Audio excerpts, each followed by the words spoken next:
Real Nerds is a proud partner of the Denver Podcast Network.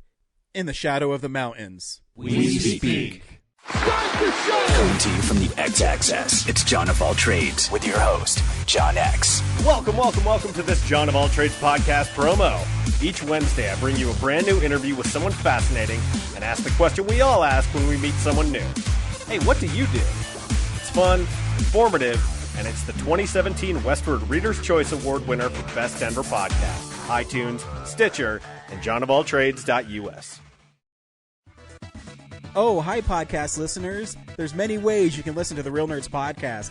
You can subscribe on iTunes. You can also subscribe on Stitcher Radio. You want to send us a Twitter message? You can do that. It's so easy, at Real Nerds. Like us on Facebook, Real Nerds Podcast.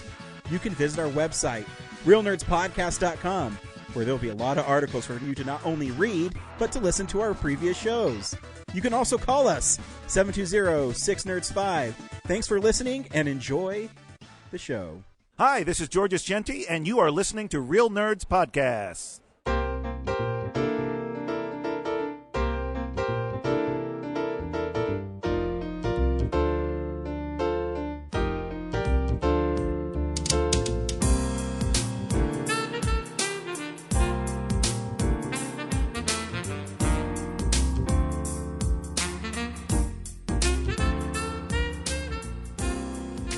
This is Real Nerds Podcast, and we're welcoming you to our awesome podcast show. I'm Ryan. With me is Zach and Brad. And every week on Real Nerds Podcast, we see a new movie and we podcast our experience of the world. This week we saw Dumbo. So stay tuned to the end of the show where we will tell you. Hey, don't talk to Zach like that. Excuse me, it's Tim Burton's Dumbo. Oh, wait, I got to save that.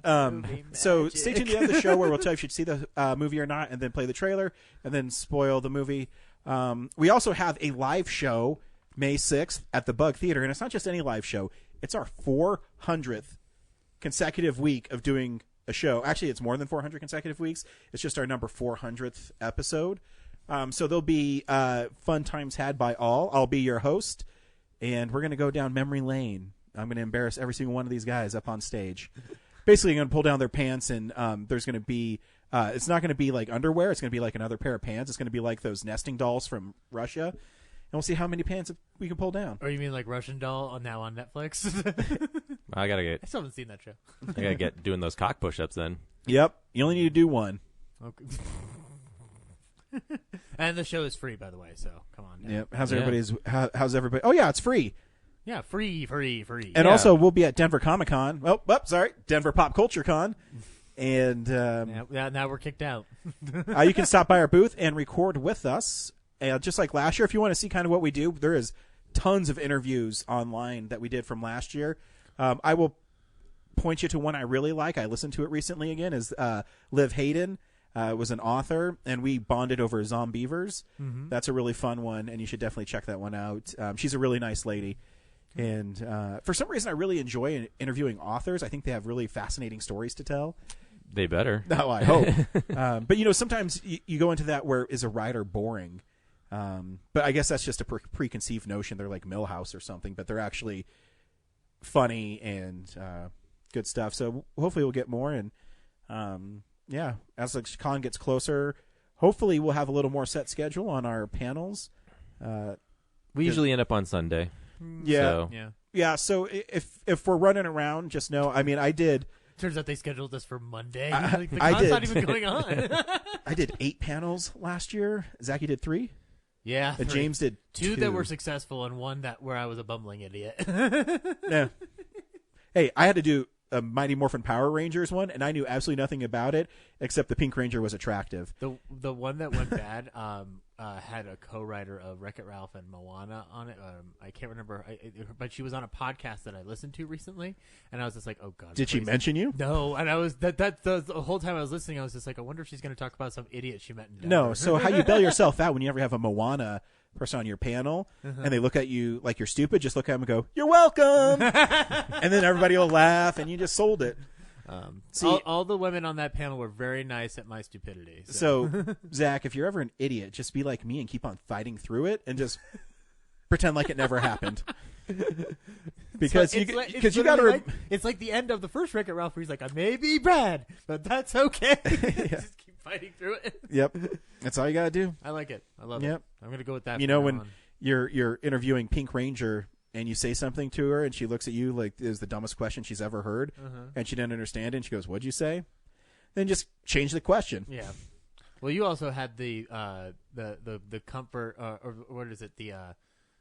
The nice advantage of not being the biggest dick on that panel.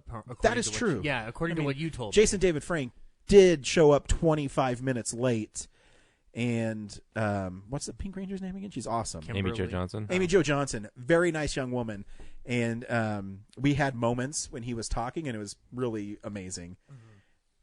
I won't say it on the podcast. You can watch the panel online at Denver Pop Culture Con. Is it still under Denver Comic Con? I don't know. And you can watch me interview. I don't know if it picks it up, but me and her had these eye contact like looks, basically going, "Oh, okay, this is what we're doing." Yeah. And we had these funny little giggles, and she hugged me off stage. She's a really nice young lady. Best panel that I got to do that year, though, was the first one I did with Tony Medina and Stacey Robinson. That was a really fun one. And you can see that picture on Denver Pop Culture Con. Yeah, I'm apparently a mascot for education, which is absolutely a terrible idea, DC. I was going to say it, but, you know. And also, I should have wrote them going like, "Guys, this is like a picture of a moron. Don't promote him on your thing. Love the guy in this picture." So make sure all weekend you're wearing a Real Nerds T-shirt or something, so that if you get a picture taken of you candidly, you're still advertising. So for us. so not only the Real Nerd shirts, but we also have another exclusive con merch. It's the only exclusive con merch. Yeah, it's Brad. We're auctioning them off. I mentioned I this last thought week. so. We're not having the shirts there. No, the shirts will be there, but they're not exclusive. The exclusive merch is that's in the program. Yeah. But yeah, we'll have pint glasses that are really dope. So you can pick those up at our booth as well. So come say hi to us. Yeah, we like it. We will trade them for $10 bills. Yes, $10. You can't give us 2 5s, not 10 No, 1s. I want a Hamilton or nothing. And you can't give us a 20 because we're not going to give you 2 10s back because we want 10s. That's all we want, guys. All we're saying give is that I 2 10s back? really Only one enjoy Denver Pop Culture Con, and We've been trained to say it the other way for 7 years. I know. So. Well, I was doing so well for so long, but now it's gearing up, and It's like when I'm thinking about it. It's like when new management comes into an old place, like after like a corporate buyout, and you're just like, no, you can't call it 20th Century Fox anymore. You have to call it Disney Fox now, or Walt Disney Company now. You know, and honestly, the wonderful people at Denver Pop Culture Con that they entrust me to do panels is amazing. I will share this behind the scenes thing from last year. Is I thought I was done with panels on Sunday, and I already did 3 or maybe 4 of them. I can't remember. I off think the you top did of my- like more than that. On Sunday, I think I did 4 of them, and then Sunday I was about done. I was winding down. I really wanted to interview the Monster Squad, Wolfman Gottenard's documentary guys because they're amazing. And I got approached by someone from Denver Pop Culture Con who asked me if I could fill in 20 minutes in an X-Men panel. Right. And I did. And luckily, all the dudes who were up there were also really prolific comic writers and artists. And I was able to parlay that into not just X-Men stuff because I really don't read X-Men comics. I know enough umbrella stuff about X-Men that I can wing it. This is what you know. Magneto. Cerebro. Yeah, I know that stuff. I can say that Mr. Sinister is my favorite X-Men villain. Okay. I can't even say that. So, but the great thing about comic book writers is a lot of them will tell you stories. So if you can just get them going, they would tell really great stories. Yeah. So just Who do we have? Like, isn't Neil Adams coming this year? he comes every year. I didn't That's know what he she came said. last year. So yeah. Did you hear that prolific writer of a Green Lantern run? You are now the victim of our cum joke. So also, Zach, you finished your Clint Eastwood articles. How many parts were there? 19 chapters of me wavering back and forth on, like, you know what? Did you end up reading like the final line? I did read. So the end of the article, I kind of going like, look, I know some people might think I'm like too harsh on this guy or I'm not harsh enough, and then I quoted that line from The Mule, like, for whatever it's worth, I'm sorry. And like that's basically what the whole series was, because when I started writing it, I was not, because one, I was like, I was still kind of in the middle of my like drinking haze, so I was like, and trying to recover, and I was like, I don't really know exactly what's going on in the country. And then as the time went on writing the series about this icon of Americana, I'm like, oh, stuff has changed and I have to reevaluate how I process films. So it didn't change my opinion. I still love Clint Eastwood, but it made me evaluate his films in a way that I probably wouldn't have originally. So now this is all over. I'm sure I've asked you this before, but I can't remember. What made you want to do his filmography? Like, what spurred you to watch all those films? It was two things. One is that I was at a rehab center in Costa Mesa, depressed as shit, and I was rewatching Unforgiven and the Dirty Harry movies. Like, for some reason, those Unforgiven's awesome. Unforgiven's great. I loved rewatching it last week. So I was just like, you know what? I've got nothing to do, and I pitched it to Brad. I was just like, can I just write a series of articles for the site? Because he's like, yes, we need content. And it was the nicest blanket statement Brad's ever given me. So the other one was that just no dick pics. Yeah, please. The other one is that like at the beginning of the series, I wrote about this. Like when I was 13. I was and I still am a big Martin Scorsese fan, and I was getting into him at the time, and I wanted The Aviator to win Best Picture, and some girl in my class, in my 8th grade class, like told me that she thought $1 Million. That came out when you were in 8th grade? Yeah. Fuck, I'm old. Yeah. For more details on 8th grade, see the movie 8th Grade. But Gucci. She wanted $1 Million Baby to win, and I hadn't seen $1 Million Baby. I hadn't heard of it, and I got defensive like a typical male jerk and going like, no, The Aviator should win. And then I retreated back to my dork hole. Wait, what school did you go to where you're arguing with a female over $1 Million Baby and Aviator? West Middle School. So all right. I don't know. Like it was just like that conversation. But I actually friended her on Facebook like around the time I started writing the article, and I was like, I remember that, and I didn't message her like, hey, I'm taking this story and making it the impetus for a series of articles, but I remembered it, and like by the time I actually saw Clint Eastwood films, like, or at least like recognized the name Clint Eastwood, wasn't until like 2 years later. And I saw $1 Million Baby, thought it was pretty amazing, not better than The Aviator, but pretty amazing. And so like I kind of wanted to dissect him as an icon, really, because like but more than anything, the actor is one thing, but he's a really talented filmmaker. And the thing that by the time I got to the end of the series, the thing that troubles me about Clint Eastwood ultimately is that he's so stuck in his ways that he can't push himself further anymore. Because he's not. I think it's because he's not willing to. I think his latest movies. I think Sully's really good at him. Sully's the best of them. Like pushing himself because it's dealing with post-traumatic syndrome. Yes, but it also has a high level of jingoism, which he's been getting into lately. Yeah, well, that's why I did not like American Sniper. Yeah, and see, American Sniper, I feel it's just too on the nose. It is, but I think it does a good job for what it's trying to do. I think Sully deserves a Best Picture nom over American Sniper. But 1517 to Paris, I've already been very clear on that. And The Mule, I think The Mule could have been a great film, but he got in his own way, and he made it into what he thought his audience wanted to see, which it turned out that they wanted to see that because that movie made a shit ton of money at the box office. Yeah. But I just think at the end of the day, like if The Mule were it, then it immediately for me gets another star because I'm like, this is the last one, and it in a way wraps up Clint Eastwood, the movie star. But as we've known over the years, he never stays put. So I can only imagine he's going to make like 5 more films before he goes down. And I'm going to have to write about him and make like a post-epilogue and all this stuff. Like Brad and I have been talking about making it into a little like self-published book. But like the issue is that I'll have to revise that fucker every time he makes a movie. Well, yeah, we should just wait till he kicks the bucket. Yeah, I'm pretty sure I'm gonna have to do that. So the next series I do, I either got to pick a dead person or I've got to pick a person who I know will never make another movie again. It's fine. Like I always do this because it gives me purpose, if that makes sense. Like gives me I thought that was your child, but no, yeah, whatever. Not like what was the movie about your special purpose? Not my personal purpose, but it keeps me focused when I'm doing stuff for the podcast. So The Jerk, that's it. You're like The Jerk. Sweet. I was raised at poor. No, so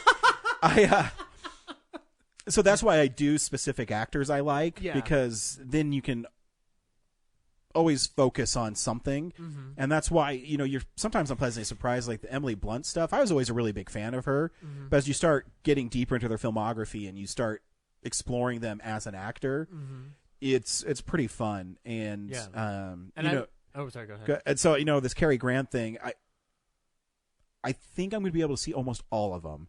I was just digging around Amazon one day, and I haven't bought it yet, but it's only $25, but it's 18 of his pre-code movies, and I already have like 3 of them. Yeah, but I think the other 15 is worth the $25. Oh yeah.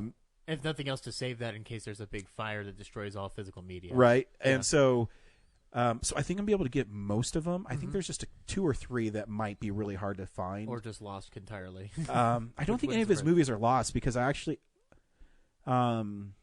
I don't think that any of them are lost, but I think acquiring them. So, because there's like a TCM imprint of movies. Yeah, the TCM Vault. Yeah. So there's 3 or 4 of them on there, and they're like $25 for one Blu-ray. Yep. I mean, not Blu-ray, DVD. Yeah. So I want to see if I can find them. They cheaper. slyly put a Jack Benny movie in that TCM Vault thing called Artists and Models, which is I mean, I have a way of getting Jack Benny movies, but I would like official copies of them. But my question is, have you seen anything on the TCM? Do they remaster them, or they just? It doesn't say.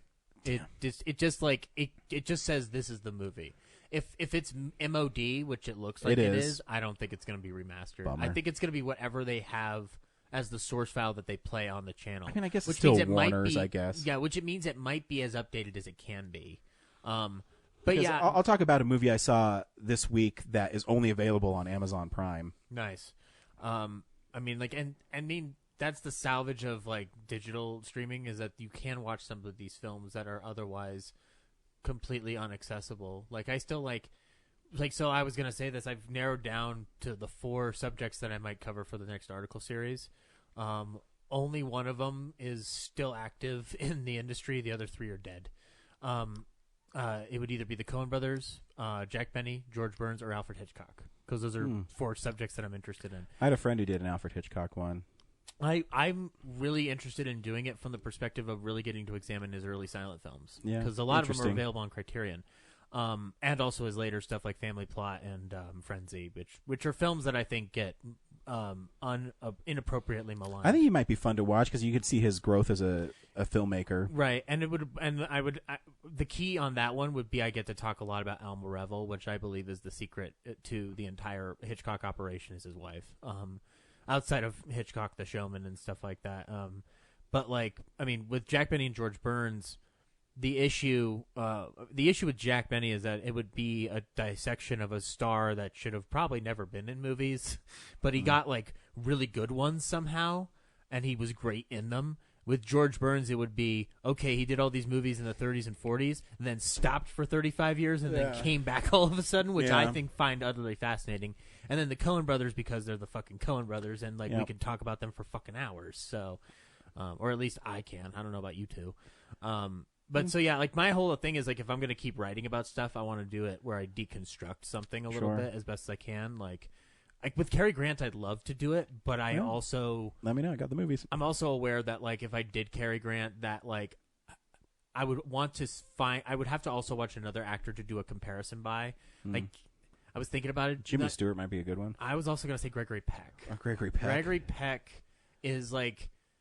He's awesome. It's not to say that Cary Grant's not handsome, but like Gregory Peck, for some reason, I find him more handsome in terms of like if we're going to compare the two. I think it's because of the rugged attitude that Gregory Peck had. Maybe that's me, but like I do feel when it's all said and done that for Cary Grant, you'd have to also look at all the other leading men. Clark Gable would be extremely interesting because his film career changes significantly after the death of his wife Carole Lombard. His trajectory changes in an interesting way, and he dies really young, young by I agree. People standards. So he died not too long after Marilyn Monroe, which makes The Misfits kind of a weird cursed movie. So, but yeah, anyway, Clint Eastwood, it's done. I technically still have to do a ranking article, but that's going to be like That'll be posted whenever. Yeah, I know. I should probably start doing the Cary Grant one because I'm up to almost 40 movies. So I should probably start. I'm surprised I'm surprised you haven't started talking like him. I wish. It's interesting. He has such a unique cadence. Yeah. I think he's really hard to imitate. Because I think he's trying to hide his English accent. I read about that. It's really interesting. So he came from, lower class Bristol. Right. And so when he went into vaudeville, he went with a troupe that went to America, and they told him, you can't talk this way because it's, like, hey, I'll meet you down the corner. Blah, blah, blah, blah. And they said, people won't understand you. So he worked really hard to get rid of it, and he kind of blended an American and an English accent, which I totally get now. Yeah. If you listen to it, yeah. And that's why he works as an American or an English guy, because he can flip it around. He can flip it around, and it's an interesting one. Like, when you hear other radio actors in comedies, like whether it's Burns and Allen, Jack Benny, or Edgar Bergen, or Bob Hope, anybody who's on the show doing a character that's a Cary Grant type over exaggerates that cadence. Yeah, like and it's great. And MST3K did it recently with the scuba episode where they made fun of his acid trips, which I found really funny. It's tough. I'll listen to it a little more, and I'll try. Maybe I'll listen to his radio shows are on the Criterions. Maybe I'll listen to those a little closely. Yeah. But yeah. So my next one's going to be Cate Blanchett. I've already decided. There you go. Because I was going to do like another old timey movie star, but I've seen so many now. Sometimes you need like not old timey movies. And also that's my territory, so you shut your mouth. Yeah. So when I get done with Cary Grant, it'll be Cate Blanchett, and I thought that would be fun too. Yeah. Because she's no Emily Blunt, but I still have this crush on Cate Blanchett. You hear that, Cate Blanchett? But she's also in stuff, Lord of the Rings and action movies and things like that. The Gift. The Gift. I love The Gift. Indiana Jones. Indiana Jones and the Crystal Skull. I heard a podcast on The Gift recently where they were like, this was somehow an Oscar contender. And I was like, I guess. Because this is like after Elizabeth, so there was buzz around her as an actress. I think The Gift is amazing. Giovanni Ribisi is awesome in it. Keanu Reeves is amazing in it. Right, but it was the Oscar buzz around it is a weird aura that it doesn't fit somehow. And that podcast kind of verified my reasons why. But it also, I also still like the movie. It's interesting to watch her in between Elizabeth and Lord of the Rings. Yes, I've never seen her Aviator. Elizabeth stuff, so I'm fascinated. Yeah. It doesn't mean you'll have to watch a Martin Scorsese movie called The Aviator. I like Martin Scorsese. You do? You keep on messing me up with James. I'm sorry. Yeah, that's right. You like good movies, James. Yeah. Anyways, yeah, that's what we got. That was a long thing, but Corinne sent us a movie she's been watching. This is Catching the Classics with Corinne. Hey nerds, Corinne here for part 17 of Catching the Classics, where I watch famous and popular movies I've never seen before and send in my reviews. This week, The Truman Show. Yeah, I've never seen The Truman Show before. I'm really mad at myself. I've never seen it, but I've had pretty much the entire premise and the ending of the movie spoiled for me. Just over the years, I know the premise of the show, or I knew the premise of the show going into it, that it was about Truman, played by Jim Carrey, that he was raised basically in this sort of fictional world, this TV show, where he's the only real thing in it, and everybody just kind of follows, the cameras follow him around in his day, and I really, really liked the premise. Obviously, I felt bad for Truman. It was very, it's not fair that, he's being watched like that. He is basically this source of entertainment, and it's his life. His life is this source of entertainment. He's not an actor. This is genuine. He thinks everything around him is real. And obviously I was like, this is a freaking bullshit, but I could totally see how people would be, why that would be so popular. But, and I know that at the very end, he got out, but, oh my gosh, I love this movie. It was so good, and there's so many, aspects of it that I could talk about, but I won't bore you all. I will say that I really, I enjoyed the movie. I thought it was hilarious. There were parts of it that kind of felt like this, almost kind of like a dark comedy, or a straight comedy. I think the sequence that stands out to me is when he's trying to escape in the car with his quote wife. When they're going through the roundabout and he peels off the first time, and then magically like all the cars appear. And then when they go back through the roundabout and she's like, I'm gonna puke, and he's like, me too, and then they peel off again, and he makes her drive over the water, and then the sign pops up that's like, wildfire danger, turn back now, and he's like, whatever, and he just drives right through the fire line. That whole thing was great.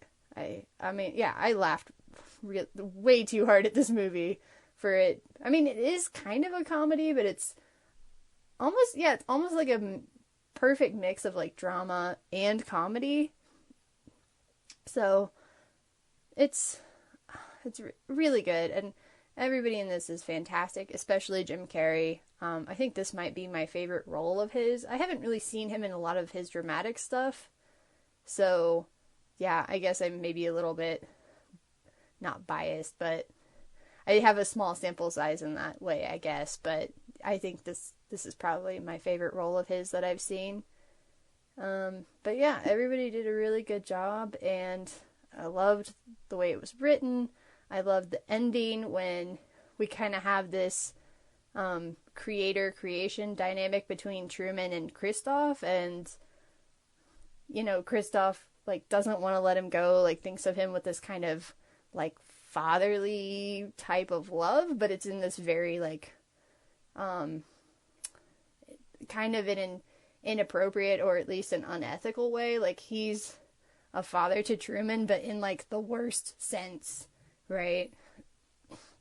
And it's just such a good movie, and I don't mind the fact that I had it spoiled for me, because I like, obviously it has to end with him getting out, but I really wanted it to go on another, 5 or 10 minutes. I wanted to see Truman, see the real world and like actually go to Fiji and meet up with Sylvia again.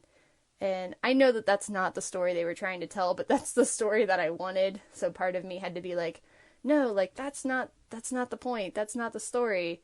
Like, it's about him leaving his world. It's about the Truman Show. It's not about Truman. And, well, not really, but yeah, the other part of me was like, just, I want to see more. So, if they ever made a sequel, I would not mind, but that probably won't happen. But yeah, The Truman Show. It's such an amazing movie, and I would absolutely watch it again. And I think everybody should go watch it if you've never seen it, or if you have, it's worth revisiting. So I'm going to give The Truman Show 5 out of 5 stars. Only my third perfectly reviewed movie. Well, not perfectly reviewed, but, perfectly scored or whatever movie. So for my next Catching the Classics, it's either going to be 7 or Terminator 2. Those will be the next two. I'm not sure which will be first, but it'll be one of those two. So, hope you all had fun at your movie this week, and I will talk to you soon. Bye. Fart. Bowels. Yeah, Corinne, The Truman Show, not a big fan. I was never a big fan of this. We kind of talked before we came on that, Zach, you do like this film a lot. Yeah. Hey, Ryan, in case I don't see you, good night, good morning, good night, and good luck. I can't remember if that's even the actual line. I don't think it is. I don't think so either. It sounds like it's close. I feel like Brad is like the Ed Harris watching us do things, and he controls us like puppets somehow. I think it's just good morning, good afternoon, good night. Or good morning, good afternoon, and good night. Yeah, let's see. I saw it once, and I wasn't impressed. I've seen it a couple times, but I don't watch it frequently. I like it because it's Peter Weir, and he's an interesting director to watch. Doesn't always make films that cater to me, but the idea of the Truman Show is eternally fascinating, and at least to me. And I think Ed Harris and Jim Carrey are great in the film, especially Ed Harris. I think Ed Harris is phenomenal. He's good being scary. Yeah, but yeah, I mean, I get why it's not everybody's cup of tea, because it is one. It's Jim Carrey doing serious stuff, and that's never like it. That's always a gamble. But I think also it's got a bit of a heady thing to it going on that doesn't always appeal to people, which is fine. But yeah, Corinne really liked it, so that's good. It's I love movies, interpretive art. Yeah, it's definitely worth watching. Like, yeah, I'd say see it. I've never seen it on Blu-ray. Blu-ray. Never watch it again. I'd love to see how it looks on Blu-ray. So, Brad, what do you think? I'm trying to remember. I did recently watch it, I think last year or something, but I don't remember if, it changed my mind because growing up I was like, this is okay. Yeah, I'm in the same boat. I have no desire to see it again, and to me, because I watch so many movies and I'll watch them again and again and again, that if I don't want to watch it, to me that says a lot. Yeah. I mean, just example. So I got The Awful Truth last year on Blu-ray. I've seen it 3 times. Yeah. Because I love the intricacies in that, and when I watch a Truman Show, I go, it's there. See, it's like me because I just got Keanu on Blu-ray, and I've seen that 500 times. Yes, and Keanu. I will watch it 500 more. Keanu, a masterpiece of comedy. Yes, I'm serious. It's wonderful. I know you're serious. I know, and I've seen it once. I don't remember it. And that's what's the scariest thing of all is that I'm serious about this. Yes. I think what puts me off is that concept should be edgier. Yeah, and that movie is too sugary. I think. Well, it's funny because if Charlie Kaufman had written something like that, it probably would be that edgy. But it's not that one. It's not that writer. But I don't know. I mean, it was the '90s. Also, would anybody 90s? have even dared go into that territory until no. John Malkovich?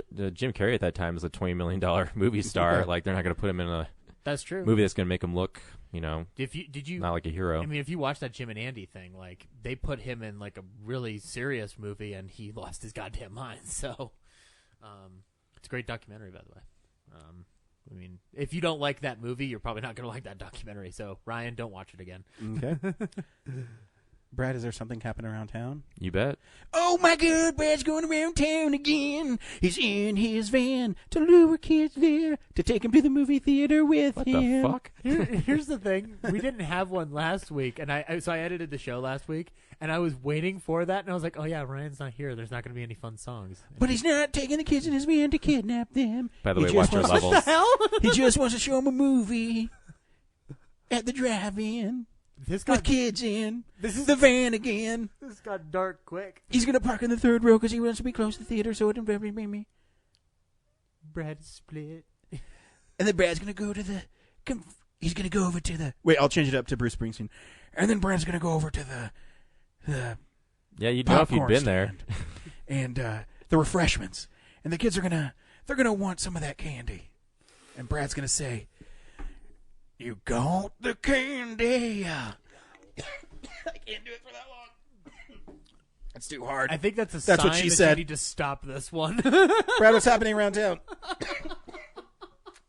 Trying to be Bruce Springsteen and be scratchy is really hard. Do you think That's what she said. Do you think Springsteen gets off stage and he doesn't sound like that? He sounds like just like I think he high talks. I think he pitches on talks it. to his wife like All right, this. E Street Band, let's get going. Come on, gang. Hey, honey, the gig's over and I got a long drive home. And I was thinking about you while you were at home making that soup for me. Make sure it's gluten-free because the boss is getting old. I don't know. Yes, and? Anyway, what's going around town, Brad?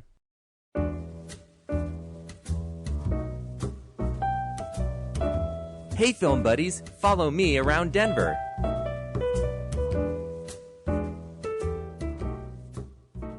As I've been saying for weeks now, the drive-in is coming back this weekend, April 6th. Hell yeah, mother trucker. So come check out Shazam. And what's playing at the drive-in is this movie about a boy who's a superhero, Billy Batson.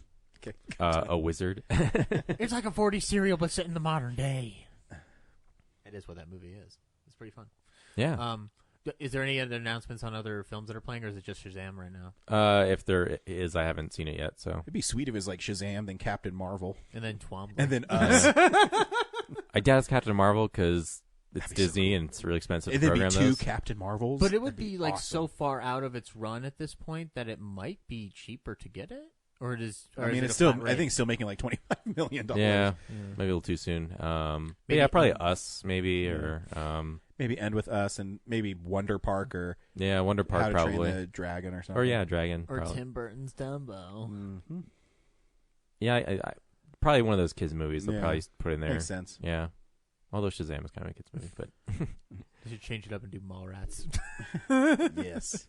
So you can see that that third nipple on the big screen in the middle of Commerce City. It is pretty remarkable, though, that given the history of Captain Marvel, like the stars aligned, and in the same year, their movies come out, and they're both weird, good. right? Yeah. So Cool. Hey, Brad, did you go to a film thing yesterday and on Friday? yesterday, yeah, Yeah, how was that? it was cool. Yeah. Did they honor you? To honor me, Yeah. Are you their king? everyone saluted me as I walked through Good. Did you show something there? Yeah, I showed "If It Bleeds" in the Paradise Shake music video. Nice. Nice. The Paradise Shake music video is kind of difficult to watch like publicly unless you're like what the context is for it. Sure. Mm-hmm. So it kind of felt like the Do room was people like, throw popcorn at the screen? no, Okay, then you're you're good. fine. Yeah. And "If It Bleeds," I feel like people took a little while to get into it, and I haven't watched it since I made the Blu-ray. Mm-hmm. So I could feel, the same way when I edited it the first time was trying to make the story work and make all these ideas come across. And it felt like it hit the audience at the same time that I did when I was editing it. So, Right. It's interesting. whereas past screenings, people, because it was the 48, people got used to it. So, right off the bat, but it wasn't until like the middle that people started reacting to it. You mean just in terms of the concept or in terms of the 48-hour style? Yeah, I mean, people at this screening aren't going in knowing it's a dark comedy, Oh, I think I kind of figured that based off of past experience with you. So that's when I saw it the first time, I was like, "What's he gonna do now?" Yeah. And then I walked out going like, "Oh, he did that." But you're also aware of the structure of the 48, so That is true, yeah. all these. And when you saw it, I think ours was last, so you saw all the other genres ahead of it, so you knew there was like a delineation between. There's a pattern. Yeah. But it's also your past experience. Like what I didn't expect was the subject you chose and how far you took it. Yeah, and the other thing, crisis actors, which I thought was pretty not widely known, but apparently not even people on our own team knew. So it's a concept that is unfortunately too prevalent in the fucking news. So. yeah. Infostar.fart. But anyway, yeah, it was fine. Didn't win any awards, but Yeah. Because they don't know what they're talking about. there's a lot of good stuff there. But you're the so. greatest filmmaker in Colorado, so they can go F themselves. Hey. Well, are they going to listen to this and write me hate mail? Good.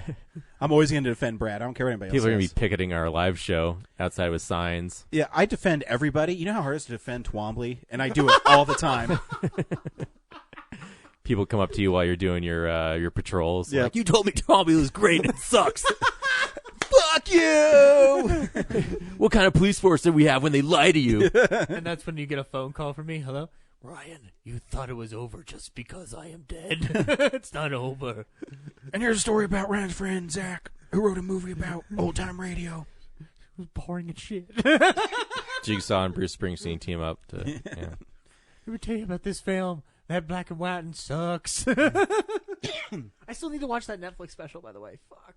It's always on my queue, and I never put it on. But I want to see that Springsteen special. It's a personal problem. Yeah. I did watch some remastered stuff though that you recommended. Nice. So we'll talk about that later. Hey, here's movie news. Want to play?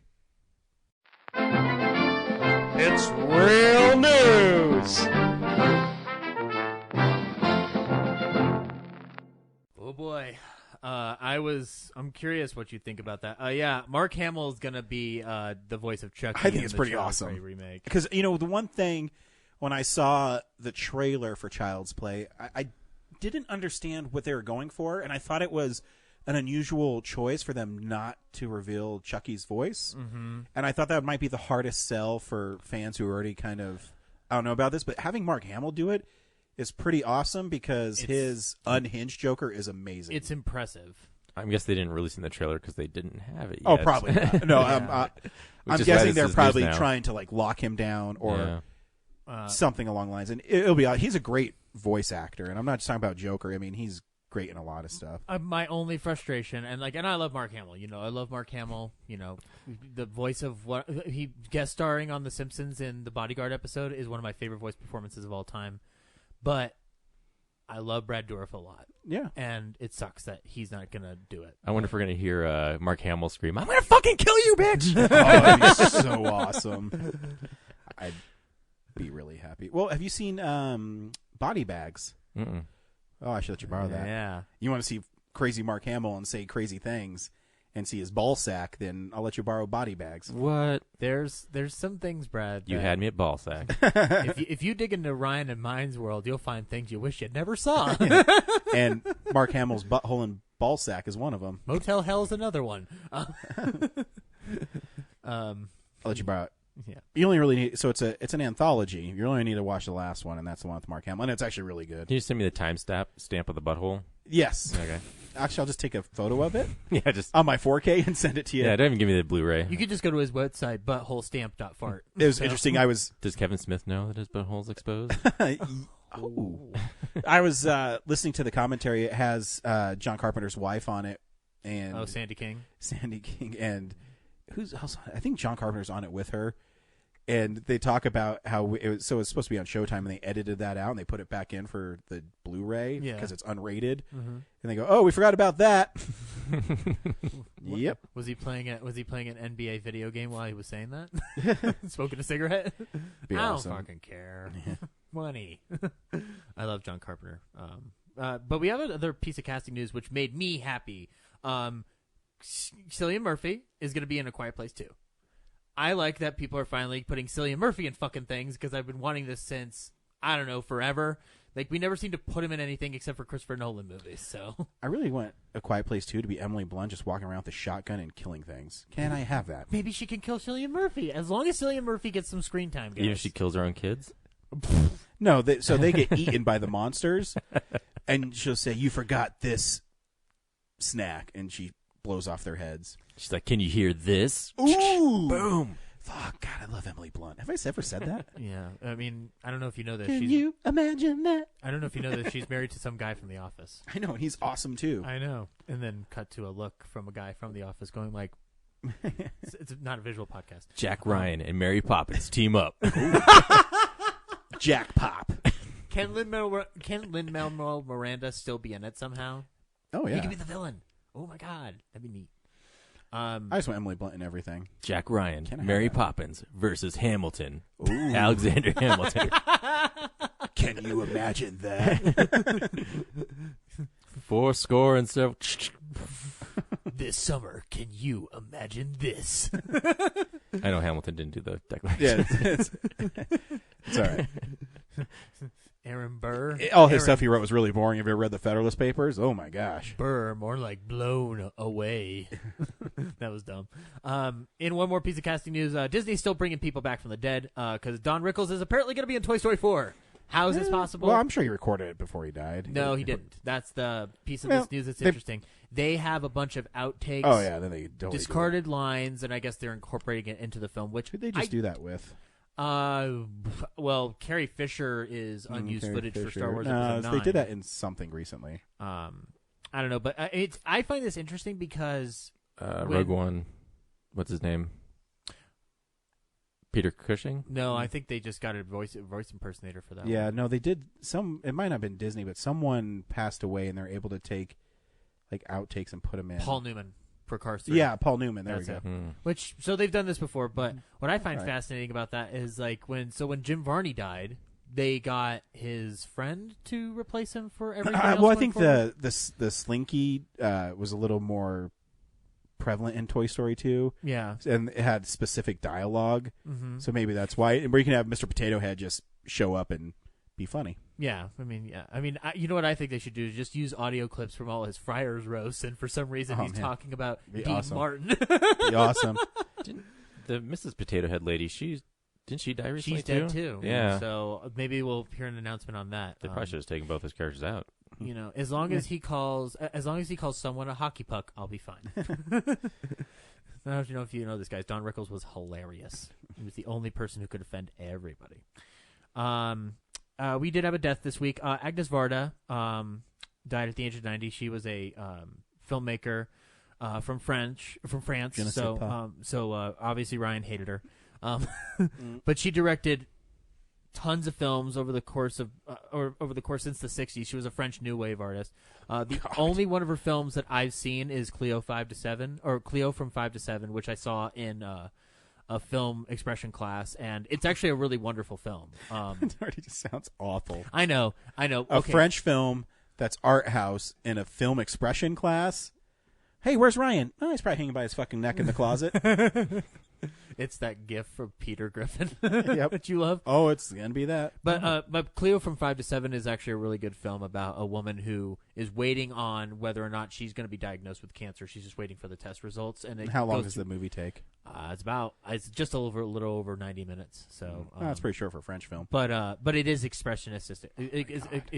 It's got a lot of stuff going on in it. It's a new wave film. My wife wanted to take me to some like dance thing. They're raising money for Charlie's Place. It's an animal shelter in my neck of the woods. Mm-hmm. And every time she said it was like a dance thing, all I could think about was the Family Guy, where they have Jesus Christ Superstar and Jesus, and it says, "Why would I tell you when I can show you through interpretive dance?" I do like that bit. But yeah, no, Agnes Varda, though, made tons of films that other people have seen and have enjoyed from the art house perspective. She actually was an Oscar nominee up until 2 years ago with a documentary called Faces Places, which she never won a competitive one, but she was also like we were overlooking this. She was a pioneer for women filmmakers everywhere. Yep. So good for her. Hats off to her. I actually, it makes me want to go through her filmography because I feel not for an article series because I think I would be the wrong person to try to write about her coming into it new, but I respect that film Cleo from 5 to 7. Like it did a lot for me to learn about how you do just like a person going on a journey throughout the day that wasn't like Clerks or anything like that. Like that was just like focused on a serious bent. So, and it's black and white, so of course I love it. By the way, Mrs. Potato Head is still alive. Oh, she is? Yeah. Oh, okay. Didn't want that rumor to get out there. Yeah. There's a lot of reboots coming. The Craft and Guys and Dolls are getting rebooted at different studios, but I'm just going to lump these all together. The Craft is being rebooted by Blumhouse. Ryan, you said you don't like The Craft, or do you? Craft is all right. Okay, I thought you said you had a friend who liked it more than you did or something. That is true. And then Guys and Dolls, which is more interesting. I think Mark Hamill should be in that Guys and Dolls reboot because he was on it in The Simpsons. So, and he can. Can it be a reboot if it's based on a play? A re-showing. Remake. Because the movie is more famous. Good question. Or just a make. Guys and Dolls is being done again. Unless you remake the film that's based on a play. You know what? Disney. So if they take the script from the film version that's already out there and use that, then that's the remake. But that's Gus Van Sant territory, and we don't need to do that now, do we? I have no idea what's going on right now. Next. Anyway, Guys and Dolls. Watch it again for some reason. It's a good movie. Ryan, tell me about the Eternals. What the fuck is this? The Eternals are super powerful beings in the Marvel Universe. Like the Inhumans? No, they're more... I don't have enough time to explain it, but basically they're like the cosmic gods. So they deal with... Look them up on Wikipedia. Well, whatever. Marvel wants to make them part of the MCU, and they want Angelina Jolie to be in it. I think that's one of the movies they're working on right now. Yeah, it'll be interesting. It's really weird. So I will say it's Jack Kirby doing his space stuff. So it's really weird. Jack Kirby's space stuff. But they're cool characters, and I'm sure they can pull it off. Nice. Okay. Well, cool. That should be awesome then. Quick note, Disneyland's parks are going to start banning smoking, so I won't be going to Disneyland anymore. I didn't know you could smoke in Disneyland, to actually tell you the truth. Well, it is an open space. I would have thought it was already banned. But really. I'm sure but it's a private property, so they can force you to go places to smoke. Yeah, they probably got a smoking area, I'm but sure I think they're just do. going to get rid of it entirely. I think it's Walt's apartment. Yeah, the firehouse. Above the firehouse on Main Street. You know that silhouette? What you don't see in that silhouette in the firehouse is that there's just a big Marlboro hanging out. But yeah, so I guess that's good. Neat Healthy for families. Yeah, healthy for families, which that's what Disney wants. Now hopefully they'll get rid of vaping too. Oh yeah. So hopefully douche I get rid of flutes that. is what I call them. Hopefully I get rid of my douche flute soon. Yep, 'cause it looks like you're sucking on a wiener. Wiener. Now there's anything wrong with that? Wiener. It's just you're in public. This is something I found interesting. Joel Cohen, without Ethan apparently, is going to be directing Macbeth with Denzel Washington and Frances McDormand for A24. I'm on board. The Scottish play. Careful. All the world's a stage, Zach. And all the men and women merely players? Okay. But yeah, it's apparently based on a version that Joel Cohen wrote. It doesn't say anything about Ethan anywhere. So for all I know, this is the first time they're gonna separate, guys. And Ethan's Oh my god, why'd they break up? fuck you. I'm gonna do Othello, you motherfucker. Sam Raimi's gonna be like, I'm gonna do Evil Dead 4. Oh, I'd cry. I guess he kind of did. He did Ash vs. Evil Dead on Stars for 30 episodes. But I like the idea. Has Denzel done any Shakespeare adaptations at all? Not that I know of. I mean, like it's not maybe on stage, but I don't think on film at all. So Well, he was interviewed on what's that Lipton program Inside the Actor Studio? James Lipton. And he said Shakespeare ain't got shit on me, so I guess he's finally going to do it. King Kong, Duff. I don't know. I got nothing. Yeah, my joke didn't land very well either. Thou didn't land on Plymouth Rock. Plymouth Rock landed on thou. That was terrible. That movie's great. Dude, we cannot make Shakespeare jokes. We just learned. Last piece of news. So I'm not as big a Kevin Smith fan as I used to be, but I still Traitor. Sure, whatever. But I'm always fascinated when he pops up in the news, and this one pertains to Ben Affleck. He's now open to being in the reboot of Jay and Silent Bob reboot. Yeah, he's not married to Jennifer Garner anymore. Well, okay, that's the interesting part of this. I did not. For the longest time, I wasn't aware of why they hadn't been around together, and now it makes sense because He talks. What does he talk about it on? He talked about a lot of things. He talks about it either on a podcast or one of his stand-ups, where he talks about how Jennifer Garner just hated him. Well, that's Beginning of the podcast. hard. Yeah. That's evening harder. Okay. But apparently, he tweeted recently that like more than likely it's because like where he's just like we had a falling out because like I was telling stories that I shouldn't have been telling. So because he basically was just like blabbing about everything. So it's not to say like I mean that's what Kevin Smith's style is. He's a candid guy and he talks. But Yeah. you know, apparently it was one too many things for Ben Affleck. Well, so. here's the thing too: is I love Kevin Smith films, and if you listen to commentaries, whether it's Chasing Amy, Mallrats, Dogma, where Ben Affleck shows up on it before Ben Affleck is Ben Affleck as we know him, he's really funny. Well, yeah, he was a candid guy. And then he became this huge celebrity, and he became way serious. Well, he's also had substance abuse issues, and a lot of those commentaries came when he was still under substance abuse issues. Yeah, it doesn't mean you have to be an asshole now. No, I understand, but he says apparently he's open to it, and I like but he Ben would Affleck. rather play the Holden character than Shannon. So, which makes sense. Holden's a great character. It'd be hilarious if Shannon was a scene in jail though. Oh, Suzanne. actually, one of my favorite lines in any Kevin Smith movie is, "Who's your favorite new kid? Call me Joey." My favorite, but on a side note on that, my favorite Kevin Smith news of this week though was seeing a picture of him hugging Rosario Dawson, and apparently Rosario Dawson's coming back, so that's fun. Can't get Jeff Anderson, but we But can. not as Becky. So that's, Yeah, Not as back. Yeah, that's interesting. we'll see. But Jason Lee has like 3 characters in Yeah, this it's universe, awesome. so Well, I know he's Brody already. They showed that picture from the comic shop. One last piece of news, Brad. Did you watch the Pennyworth trailer? Because I didn't. no. Okay. There's a Pennyworth trailer. It's an epic series about Alfred before he was Batman's butler. No one cares.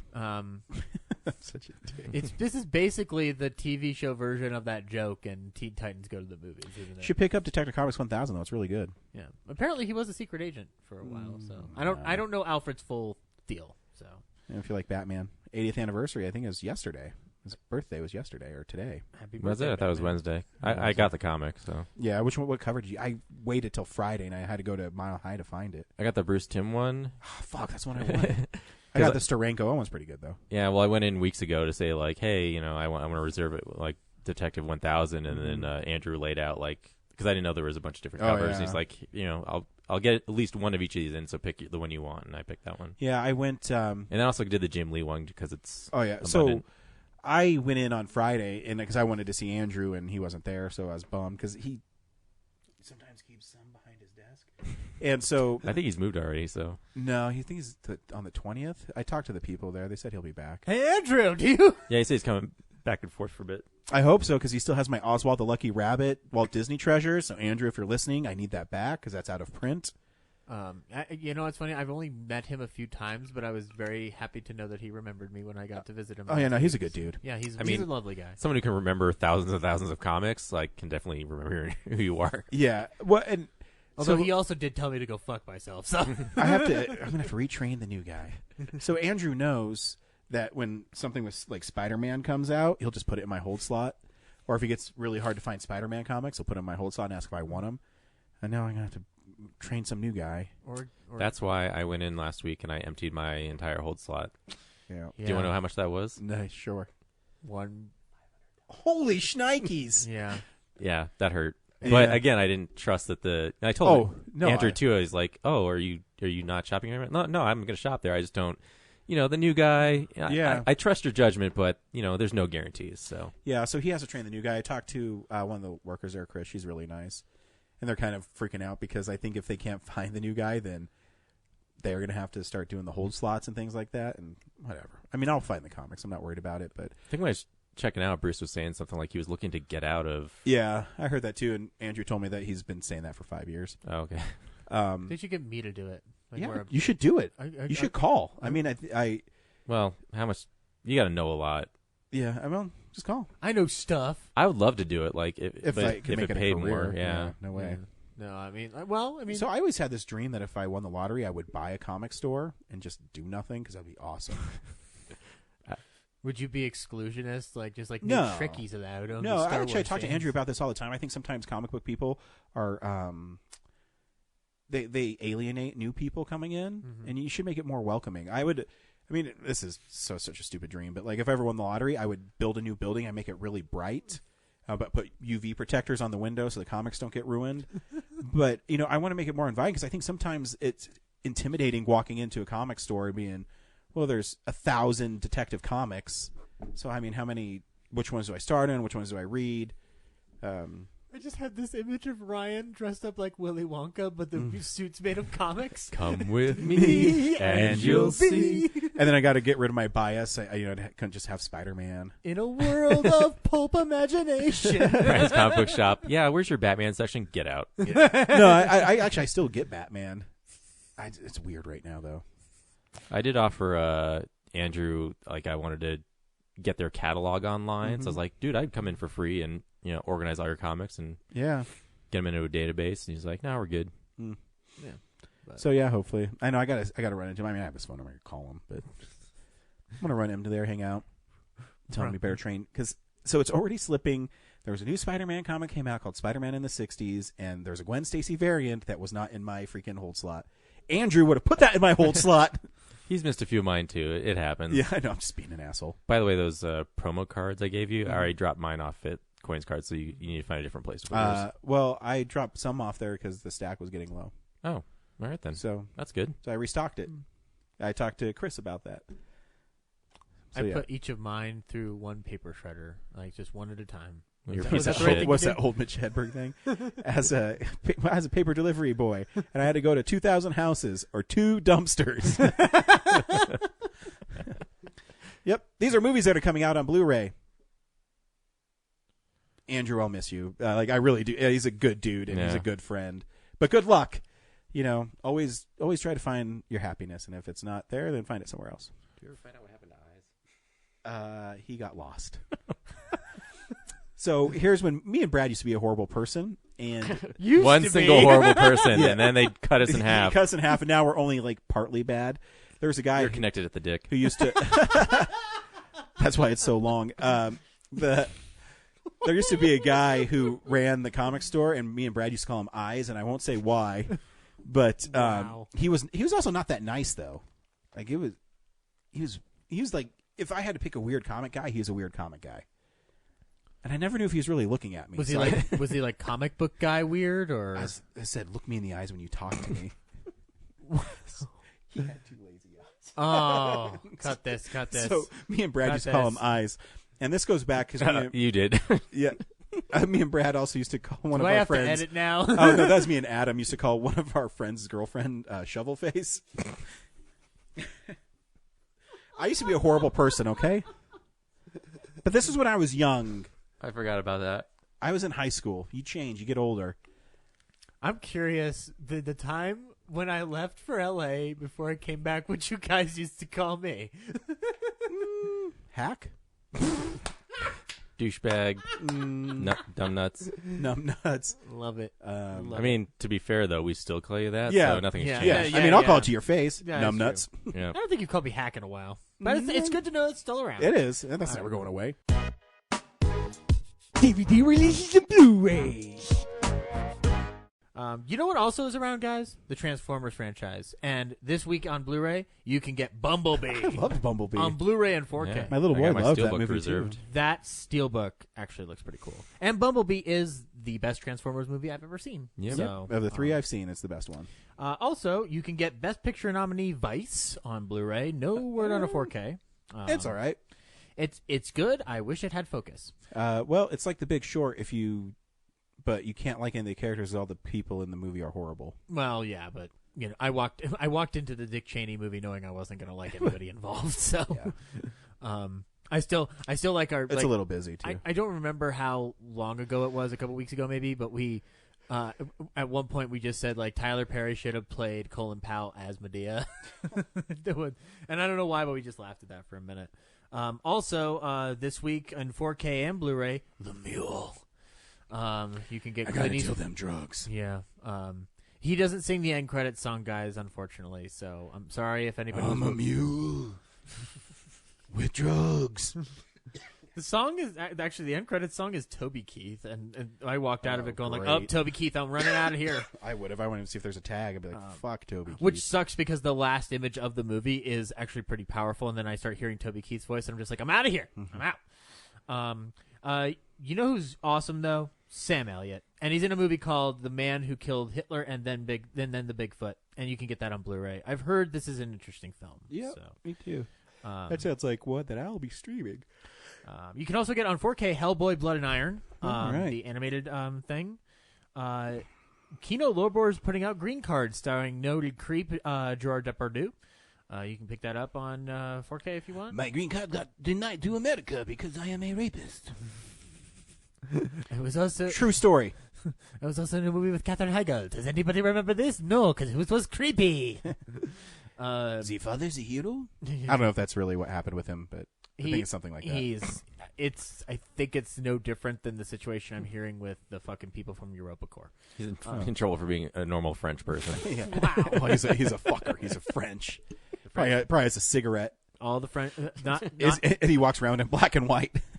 not all French people. And a beret. And a scarf. And a black and white striped shirt. And he quits everything he does. You know, guys, we had one French listener, but now he's gone. One of my favorite jokes ever is in Team America, where the little boy is going, Frere Jacques, and then the little cobblestones are croissants. Love it. I just like the way he's like, it's overtly stereotypical. Oh, no, the best part is the croissant cobblestones. That's the best part of that joke. For sure. Oh, that movie. I like the whole exchange with Gary and what's the name of their leader again? Is like Spotsworth. Yeah, Spotsworth. Yeah, he's just like trying to get him into the limo. But yeah, also Terraformers is coming to Arrow. I don't know what this is. It looks like it's a foreign. It's like I'm out. It looks like English movies are about as fun as I like get. It's a Japanese film. Sorry, Japanese film about I don't know. people I in did spacesuits see like fighting trailer for the monsters. Street Fighter collection. I'm like, that seems pretty out of control. Well, whatever. Looks interesting. Kino Lorber is also putting out Tom Selleck's An Innocent Man. You can pick that up. That Nancy Drew movie with Sophia Lillis is apparently already out on Blu-ray. I thought that just came out to theaters. So It did in March. Yeah, and then now you can pick it up already. So I guess that's the turnaround we're getting now, guys, which is interesting. And then I guess Criterion's reissuing their Fantastic Mr. 4, or not Fantastic Mr. 4, Fantastic Mr. Fox Blu-ray. I think they're getting rid of because it's a paper like book one. I think now they're just going to like the standard Blu-ray case. Yeah, they do that with their stuff every once in a while. Like my Royal Tenenbaums is way different than the one they have. They now. had Ace in the Hole in a nice box, and I went to Barnes and Nobles yesterday to go get my Rebecca copy, and that Ace in the Hole is now just a plastic copy, and I was like, that sucks. Yep. That really does suck. Yep. Also, Cohen Media Group's putting out the Great Buster, a celebration, which is the Buster Keaton documentary. Love that Buster Keaton.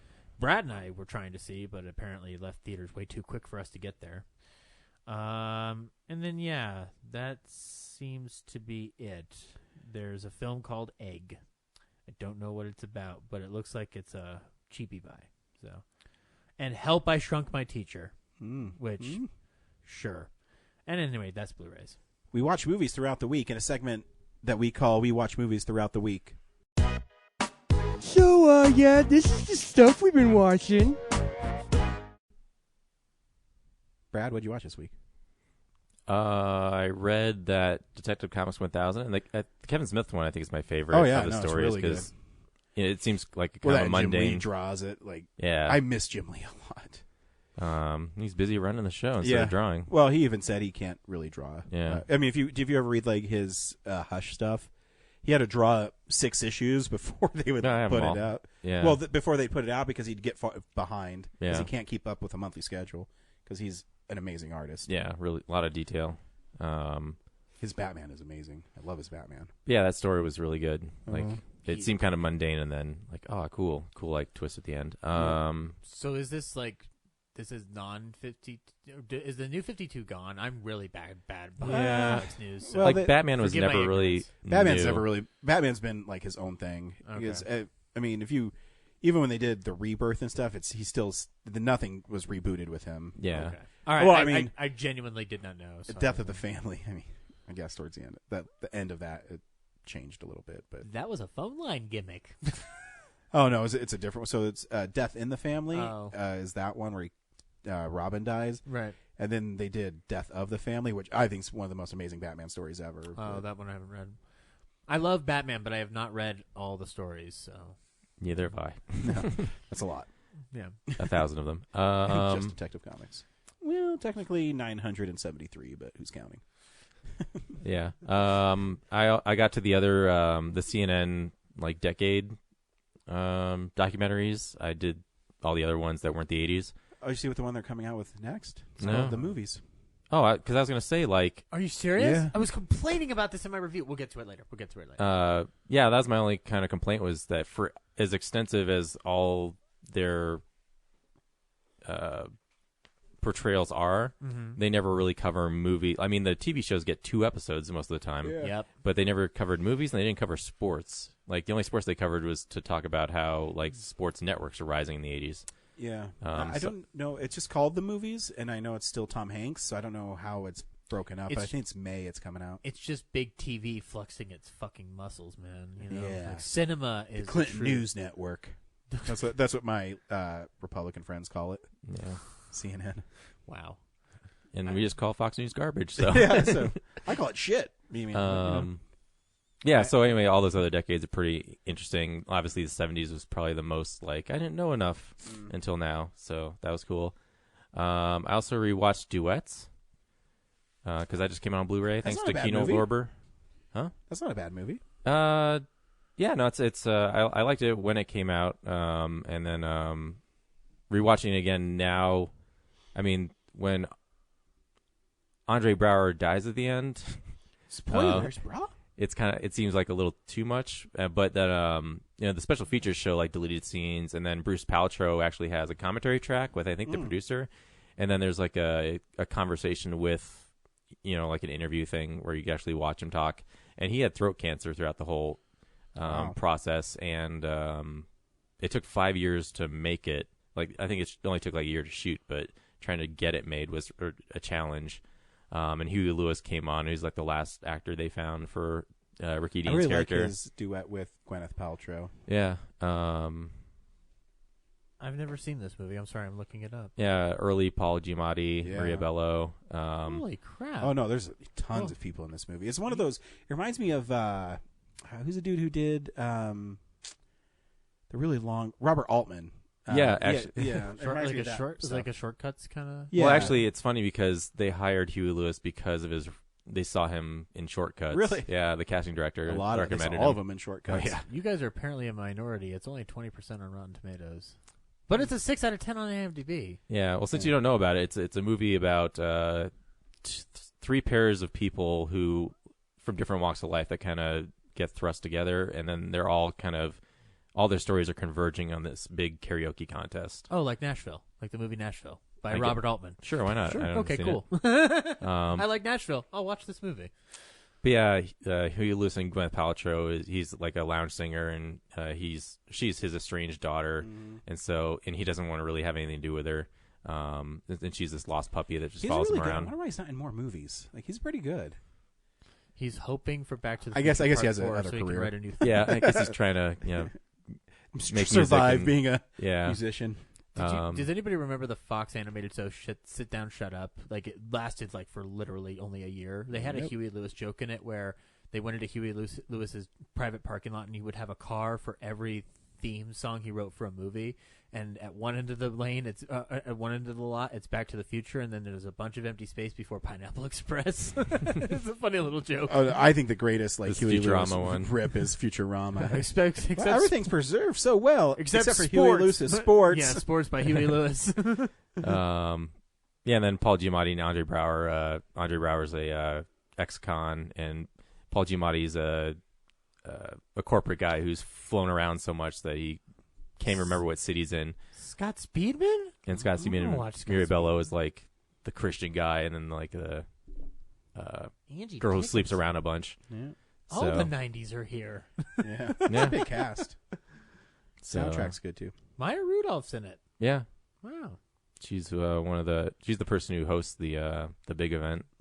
This is 90s AF, guys. I want to watch this. But the deleted scenes that make his death at the end probably stronger by it actually makes the movie stronger by not having them is like there's that part in the movie where Paul Giamatti pulls the gun on the convenience store guy, and Andre Braugher has to step in and try to defuse the situation, and then you just kind of hear gunshots, and then it cuts to them just driving away, and you assume that somebody killed the 7-Eleven guy, but the deleted scene is actually the whole thing of that guy getting shot and stuff, and then he robs another convenience store before he meets Paul Giamatti. Oh, wow.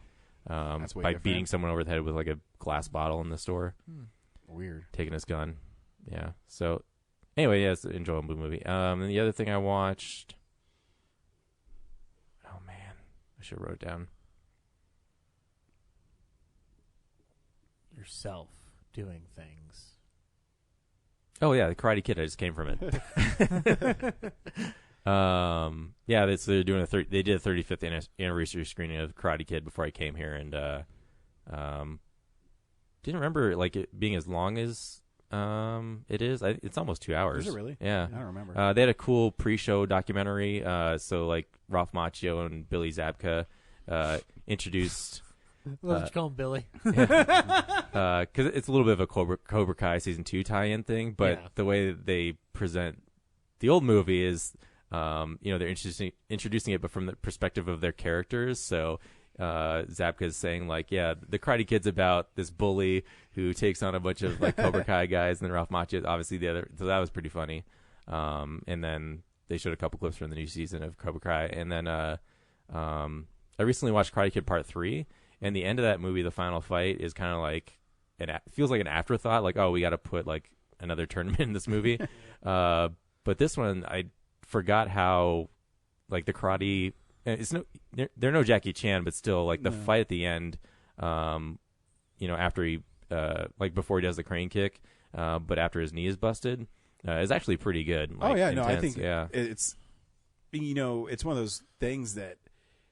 You're rooting for him, and can he pull it off? And I mean, then Elizabeth Shue, God, I love that. Yeah, his bonsai tree business, though. That's 3. That's 3. Oh, I thought we were still talking about 3. Sorry. No, at the end. No, I love the first one. Yeah, and then obviously Pat Morita, like the audience, just like I forgot how funny like his lines are in that movie. Oh yeah, I always forget how touching his performance is in that movie. Yeah, he steals a black belt because there's like a technicality in Daniel's listing or whatever, like you have to have a black belt to compete, so he steals it from the guy running the thing. Yeah, think about it, iconic for both Happy Days and the Karate Kid. Like Pat Morita was a fucking legend. Yeah. And so that's all I watched. Childhood favorite of mine.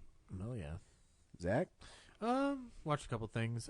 Did another fitness cinema session. This time it was Captain America: The Winter Soldier. We just like looking at Chris Evans being like, I can do it. I can get there. He's an inspiration. I put it on the post, but I was like, the only thing that was missing from that day was hearing somebody next to me go, on your left, and I'd be like, yeah. we're both watching. We get it, man. We're Marvel fans. No, but yeah, I love that movie. 2 hours and 10 minutes. So I ran like Is seven. that how long it is? I thought it was longer than that. It's like 2 hours and 14 minutes, but like the credits, like I got up till the mid credit, like the post credit sequence, and then like my legs gave out. But it's still 7.76 miles, and like That's good. tons of calories and whatnot. It was great. The only issue I had with the auditorium that we have there, like the sound was down way too much, and I could only hear the fan that was going above, keeping us from sweating our balls off. So I wish that they had turned up the volume, but I know that movie back and forth, so it was more than easy to catch up with everything that was going on. Still probably my favorite MCU movie. I mean, every time I see Robert Redford in that movie, I'm like, Robert Redford's in a Marvel movie? More than Spider-Man Homecoming? Spider-Man Homecoming doesn't count because I can never be objective in it. But yeah, and then I this time around I laughed my butt off when Samuel L. Jackson said, "Last time I trusted someone, I lost an eye," because I'm like, I know what happened. The only time I heard laughter from any other person working out in that room was when Stan Lee's cameo happened, where he's like, "Oh man, I am so fired."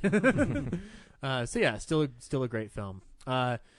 Continuing Star Trek Next Generation. I only watched a couple episodes this week, but I saw the episode. I'm in season 5 right now, and I saw the episode with Paul Winfield as a guest star, where he plays a Talarian. And it's him and Picard stuck on the planet. Oh, Darmok. Yeah, Darmok. Yeah, that's like a literary classic or something. Like that. I had forgotten about that. That was one of the best episodes of television I've ever seen. Yeah, it's probably the ultimate episode on diplomacy. Dude, it's not even that. It's just like it's odd. It's so emotional. I don't like when he died. When the walls fell. Yeah. God. And he hands up the knife, and he's like, "Oh," and I'm like, "Ah, oh." And Paul Winfield's great in it. Like it's wonderful. I'm amazed he stuck around the Star Trek camp as long as he did. Like whatnot, because like he's done Shakespeare and all this stuff, and then in Wrath of Khan they put like slugs in his ear. If you go through the cast list, there's a lot of Merrick Buttrick comes back. But that was also because he needed health insurance. Yeah, there's like a lot of actors playing multiple characters. Like even is what's her name, Rolaren in season 5 yet, or is that? Yeah, I got to Rolaren. Yeah, she is. I forget what episode. Like Riker. No. Troy's mother. There's like some guy.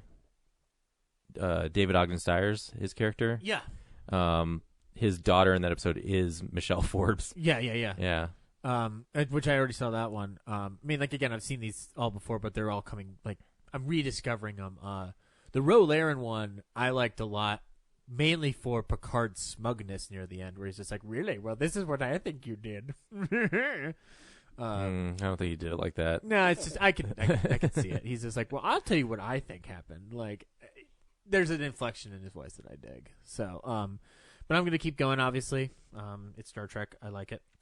I watched the 2000s, and my only complaint in my review was that, as always, these shows only get 4 stars because they always seem to fail to discuss the impact of cinema through said decades.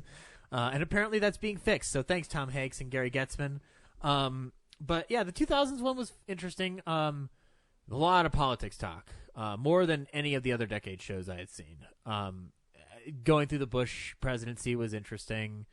Going through the 2008 election was... I hated reliving the 2008, yeah, because Palin. 2008 election, yeah. I think that was the roughest one to go through because I was like, yeah.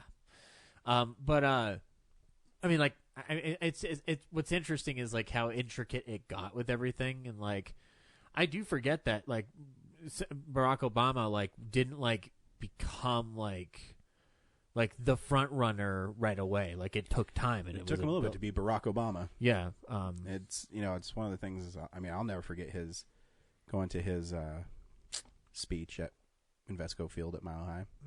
I didn't go to that. No, it was amazing. I was in the 500s. I could not really see him, but it's pretty. Something you were I'll there. Never forget. Yeah, he's an inspirational guy. No, I like him. I don't get political on this show, but Also, his top 10. I miss him. Also, his top 10 film list from last year had Black Klansman on it, so Barack Obama and I have the same taste. But yeah, also I really liked the episode on music. Like the music episodes in these series are my favorites because I'm very music ignorant. Like in terms of like how the trends changes, how the genres move in and out. Like with the 2000s one, like hearing the hip hop side of it was interesting, and the countryside I never would have thought of. But it's there. I'm glad it was as brief as it was. Yeah, definitely. I was more interested in the Dixie Chicks element of it than anything else. I like the Earl's Gotta Die song. What was the Rock? The Rock one was interesting, and how rock and roll, like they finally. The other Rock. Yeah, no, it's like trying to remember what did Dwayne Johnson do in the 2000s that warranted? The Scorpion King. Yeah, Walking he Tall. He laid the smackdown on Rudy Poo Candy Asses. The Rundown. Get Smart, the movie. He's good in that. Yeah, he is. It's the movie that made me realize he could act. But no, the rock and roll and how it kind of changed, and all the bands that came out of Brooklyn and stuff like that. And I was like, oh yeah, I love the fucking Strokes, and yeah, I mean, I don't love Coldplay, but I think Yellow's a good song. And it made me reappreciate Outkast. Rock? What? Would you say Coldplay is rock?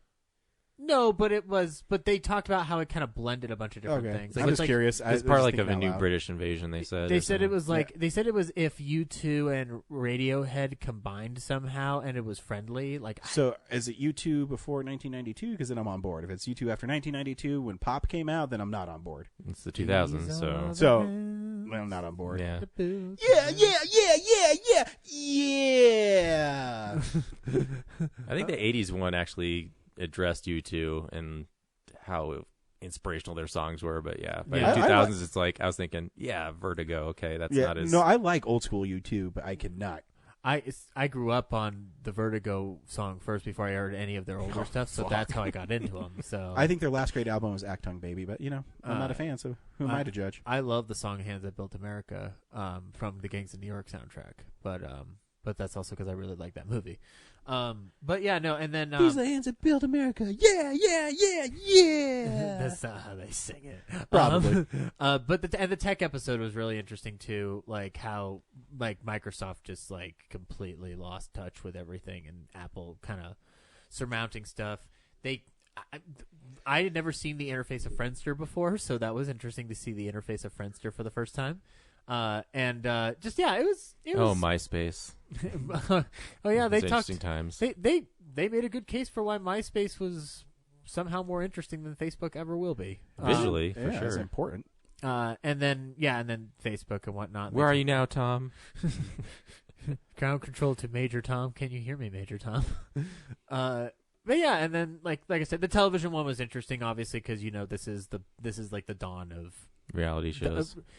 That one was tough to watch because I'm like, oh yeah, we fucking suck. They focus on the Friends finale. You like that? Oh yeah, no, for a good second. Yeah, I'm really gonna sign up for the Geeks Who Drink Friends theme quiz, and I might just go by myself. I wish I could help you. Well, no, you can still come with me. I'll pay for you if you want to go. All right, I'll sit there. Yeah, dude, I'll be there for you. Maybe when the rain starts to pour, I'll be there for you. Damn it, that's a good one, Zach. Applaud yourself.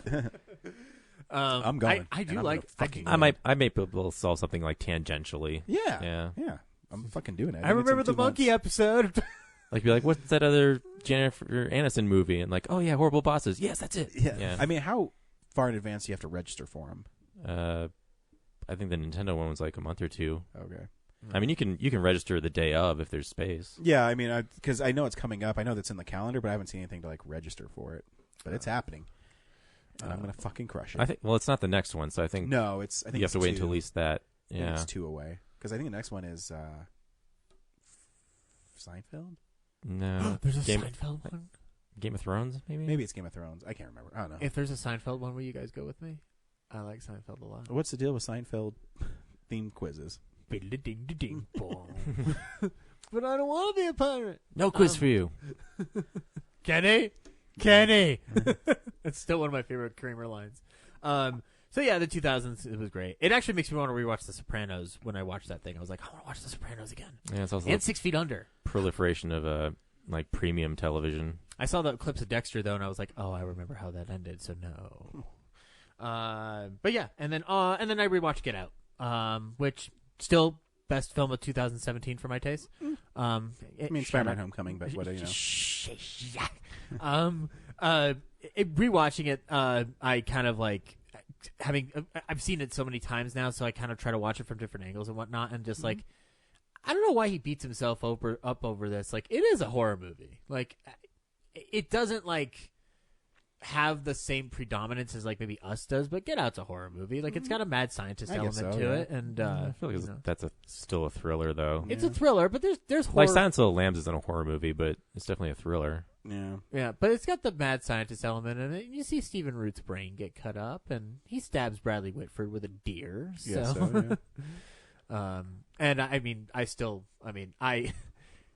don't know why, but Allison Williams' performance this time around like gave me even more shivers than it ever has before. It's maybe because I know where she's going to end up by the end of this.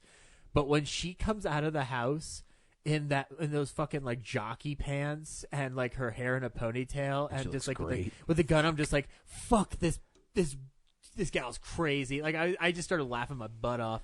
Because it's just like, this is like, it's a great imagery. It's weird because when I saw that, all I got was boner. Wow, okay, interesting. Racists give you boners? Interesting. No. Allison Williams.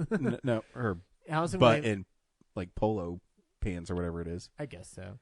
Also, and obviously Lil Ray Howard plays Rod. Like, still one of the most unsung hero performances of that film. Yep. So yeah, Good that's all I watched this week. I'll get caught up on a few things. So I've been watching so many Cary Grant movies that I'll get to in a second that I really need to watch movies that I don't have to pay as much attention to. Because Zach can attest, movies from the 30s and 40s, it's all about the dialogue. So you really kind of have to pay attention to the film. I argue that and the camera work too. Yeah. You do want to like see how they used to stage stuff. But that's a whole So different thing. I watched Beverly Hills Cop, which is a fun movie. If you haven't seen it. Hey, Ryan. Eddie Murphy plays a Detroit detective whose friend gets murdered, and he goes out to L.A. to investigate, which I'm pretty sure you can do as a police officer. I heard you could. But it's still fun. It's just a fun movie. Billy, I need your help. All right, Axel. I had that dream again. There's... The theme is used in that movie a lot. That and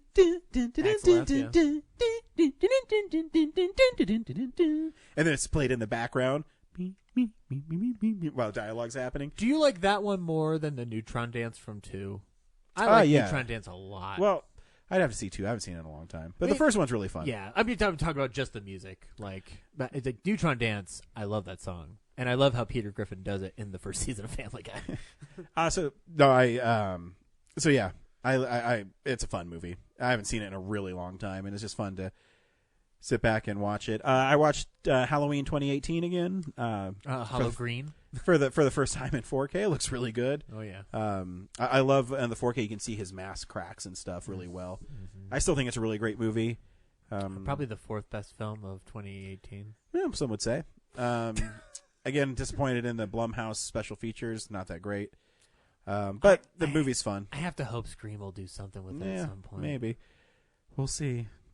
Don't hold your breath. Scream Factory, call us at 720-6. I'd be more than happy to. I watched Spider-Man Into the Spider-Verse, which that movie is awesome, and in 4K it's wow. The colors are just all over the place, and the 7.1 surround sound just is best movie from 2018. Some people would say it's so good. The sound's so good. You can hear the greatest line of last year. Sometimes I light a match and let it burn down to my fingertips to feel the pain in glorious, stunning 7.1 sound. Absolutely. I don't know what this is, but I'm taking it.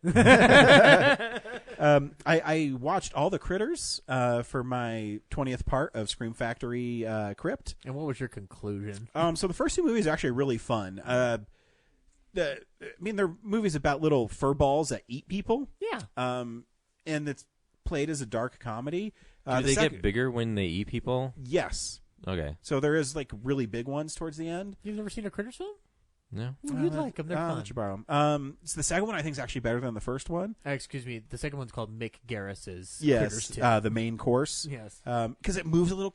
They're all the same like length, but it moves faster because it's more focused on the comedic aspect. In this one, there's like an Easter egg hunt, and the critters' eggs hatch, and then the critters go around and kill people. Yeah. It takes a lot because there's also this intergalactic bounty hunters that come. So there's really goofy stuff in it. But if you can get past that, the movies are really fun, except for the third and fourth one, which they totally cut the budgets for. So the critters don't show up. And so if you see a horror film and it's about little furry monsters that eat people, don't you want to see them eat people? In the third and fourth one, they don't show up till like 40 minutes into the movie. So then you're just forced to go through really bad acting to get to the critters eating people. When they do, it picks up, but by then the movie is over half done. It's like, man, I just want to see them eat Leonardo DiCaprio. Well, you see, they took the Hitchcock approach where they made it about one thing, and then 40 minutes later they made it about another thing. Yeah, it's so. Critters 3 and 4 are really like Psycho, Ryan. Yeah, what I was really shocked with though is Scream Factory put feature length documentaries on the first two, and then like 40-minute ones on 3 and 4. Yeah. And they had commentaries, so it took me a long time to get through this set. Yeah. And the commentaries are pretty fun. They have the producer and the guy who's like in all 4 of them, and they're pretty fun listening to them. And the guy who wrote Critters claims he wrote it before Gremlins came out, but he's dead now, so there's really no way to prove it.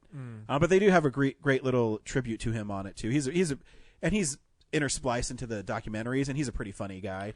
Mick Garris does a commentary on 2, doesn't he? No, there is no commentary on 2. It's the only one that doesn't have a commentary.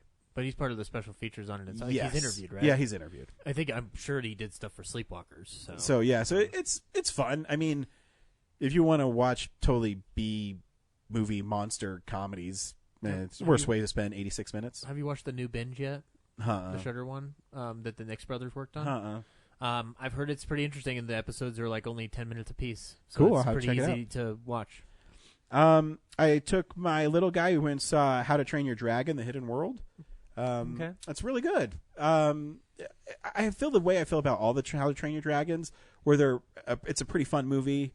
It doesn't have the emotional pull that a Pixar film does, but I mean, it's animated beautifully. And I mean, at the end of the day, it's still cool to see dragons and people fight. And they do a great job of creating the dragons to make them unique. Each dragon has a unique look to it. So I had fun with that. My little guy liked it a lot.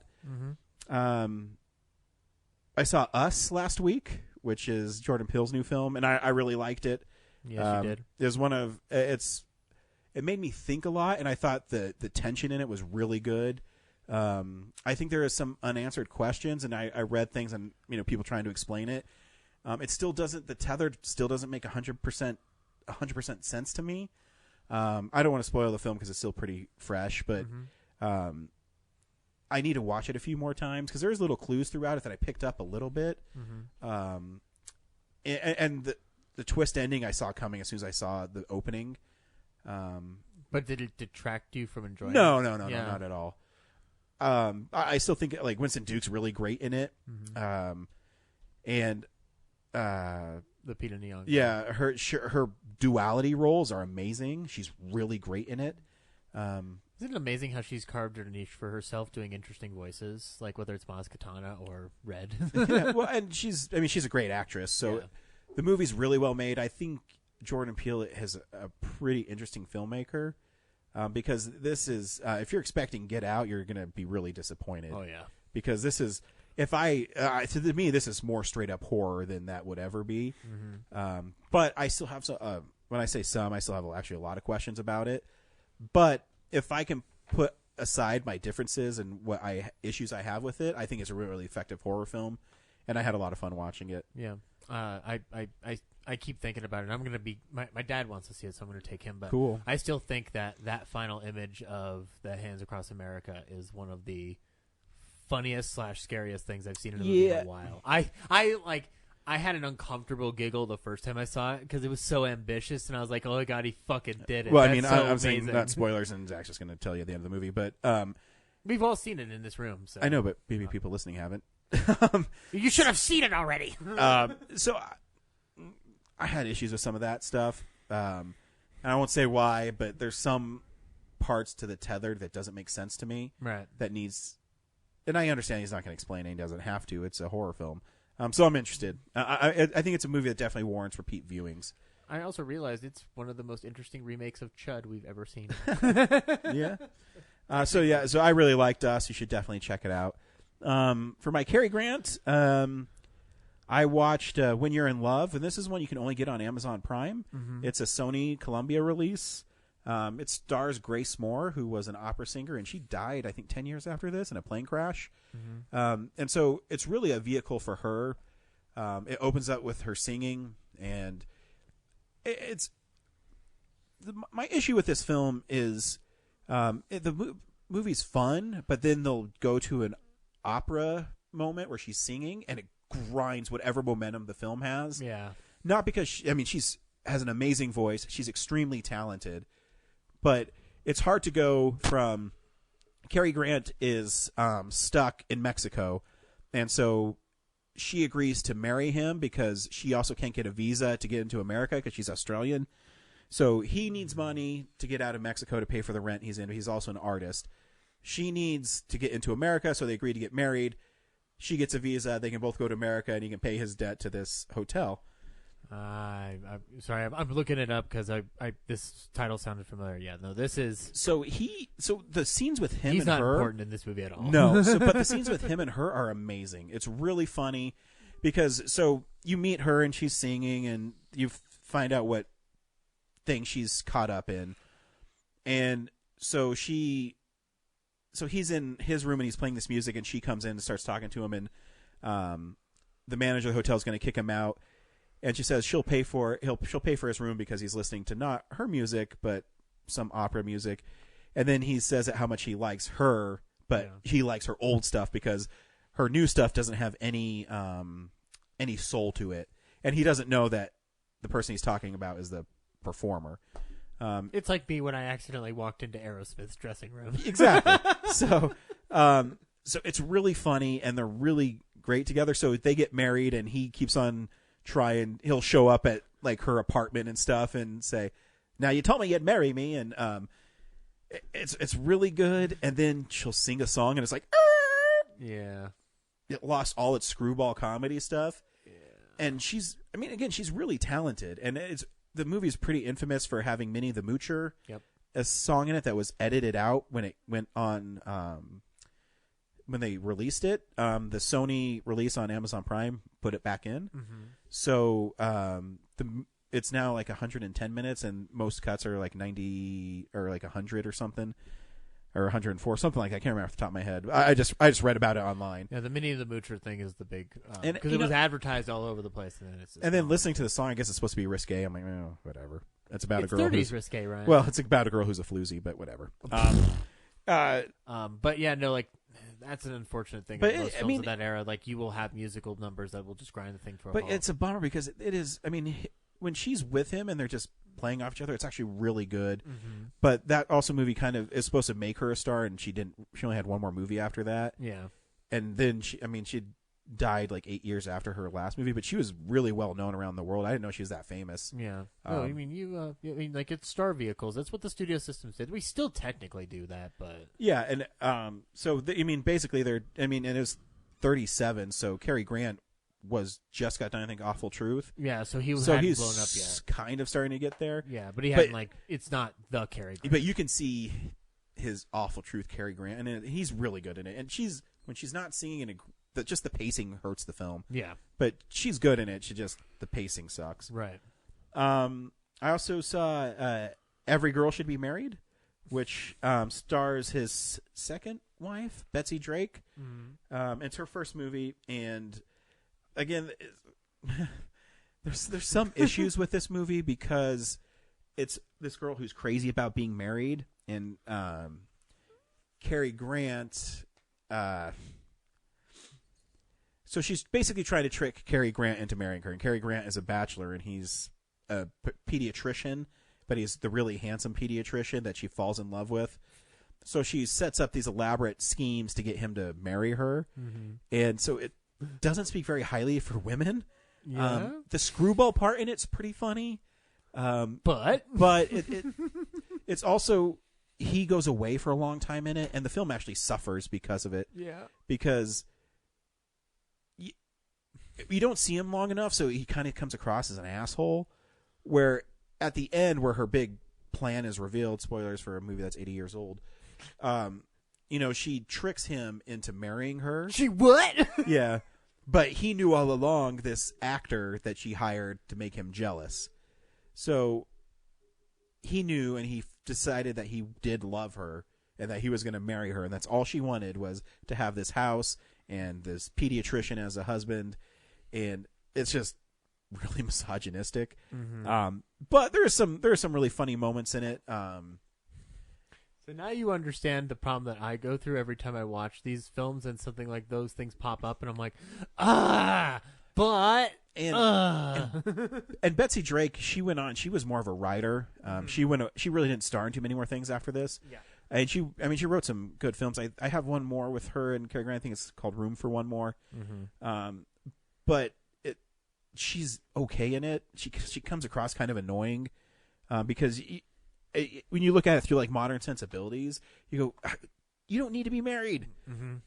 And her and her friend have some fun stuff, but she's not that funny.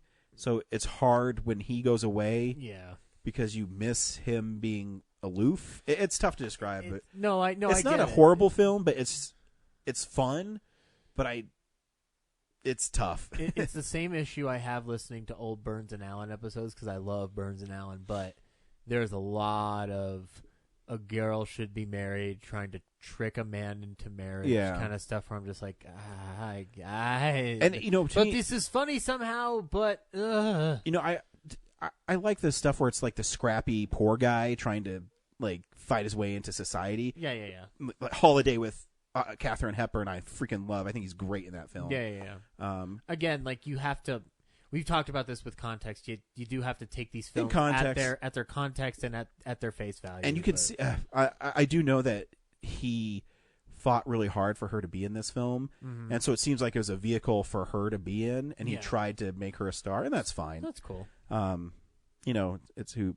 I'm reading a biography about Cary Grant right now, and I guess one of the reasons why he didn't get an Oscar is because Hollywood did not like him.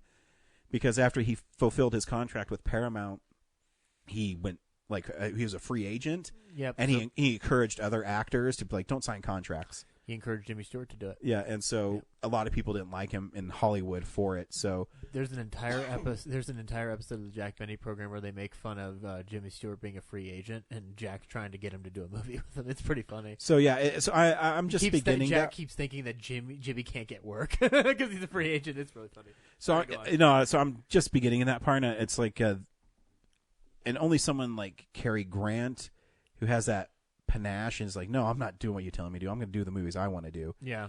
And it served him well. And his later movies, Operation Petticoat and Father Goose, are great. Right. So I do have his last film that I'm actually going to save for the last movie of his I watch. Yeah. It's called Walk Don't Run. So and in that one I just read about it. He plays a guy trying to set up another guy. Mm-hmm. So I think it's kind of him passing the torch. Mm-hmm. And he just wanted to raise his kid. So it's interesting, and his life is really interesting. Yeah. So and when you look at it that way, I mean, I was texting you about it this week. I'm reading that George Burns All My Friends book, which, by the way, it's a book I've read before when I was like in band class trying to pass the time, but, instead of playing the saxophone like I should have. But he met Cary Grant in vaudeville, and he knew Jack and George and Gracie and all those guys, and he was apparently his act consisted of doing stilts. Yep, Cary Grant was like well renowned. I just got past that part in this book where he's in vaudeville, and there's some vaudeville star who didn't want Cary Grant and the other guys of this troupe to be on the show because they're so good at the stilts. Mm-hmm. So they set off on their own, and they created like this demand for him, and then they came back to that one guy, and he's like, "Oh no, now you can be on my show." Yeah. And so I didn't know stilts. There you go. And anytime we make fun of YouTube videos where they're doing crazy stunts and whatnot, just remember vaudeville was that nuts, except we just didn't upload it to the internet. Cool. That's what I watched this week. Speaking of what we watched this week on Real Nerds Podcast, we saw Dumbo. Tim Burton's Dumbo. Brad, did you have time to see Dumbo? I did. I saw it. And what did you think of Dumbo? Dumbo and his mom are really cute, and all that stuff in the movie are really cute. But then there's these human characters that they try to craft added stories around, and the dialogue is really bad. I feel, and for trying to add stuff to Dumbo, none of those human characters really have a struggle that. The movie's about Dumbo, so it really shouldn't focus on their struggles. But again, like it makes it seem like you give Colin Farrell a missing arm, and then it never really plays into anything. It's more about the fact that he can't, relate to his kids.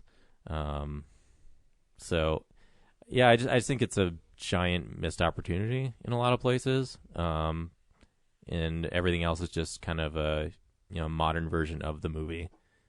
So yeah, slick and glossy. So, yeah. Zach? There's a lot of this film that I liked, but there's way more that I didn't like. I feel like my biggest problem with the film is the script. I think the human characters could have worked with a better script or a rewritten script, because the structure that they're going with is interesting, but there's no fruition to it. I know Aaron Kruger has had an interesting writing career, but this seems to be somehow the best script he's written, and that's not saying much. At least for me, like, I'm sure he's fine and successful, so whatever, but like, I don't think there's anything to go off of here. I think the animation of Dumbo looks amazing, and his mom as well. And the way they get emotion out of it. Like, the movie makes me cry where it wants me to cry, but it doesn't hold any water for me. I think the best parts of this film also come from the Tim Burton parts, which are, I want to see him do something that's not inhibited by this. So, I kind of wish he hadn't have gone back to Disney territory. But whatever, he's going to do what he's going to do. I don't think you need to watch it. I think it's slightly better than the Alice in Wonderland remake, but that's not saying much. So, yeah. Yeah, you don't need to see this film. So, going in this, I'm a huge Disney classic animation fan, and I think Dumbo is one of their best movies.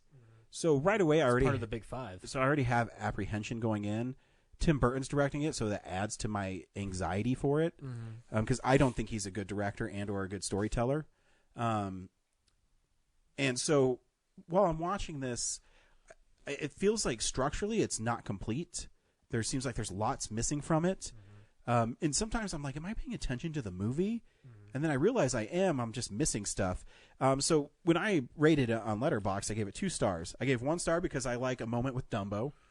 And it's not all the moments. And then my kid was clapping when Dumbo was flying. So I thought it was really cute. And other than that, the movie's garbage. Like, it's not good. Here's a trailer for Dumbo.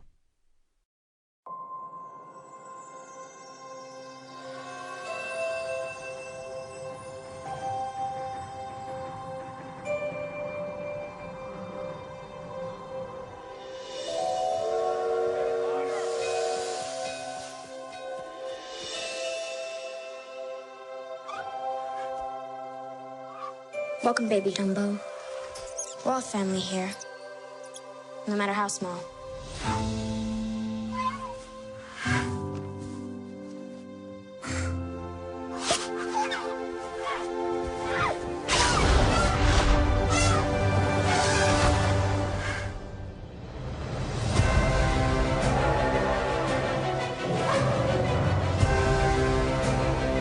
You have something very rare. You have wonder. You have mystique. You have magic. Wow! Come with me. Together, we can soar on that elephant's wings. What's happening? Where are they taking her? Take Dumbo back inside. But she's his mom. Do something. She needs us. Look at me. We're gonna bring your mama home.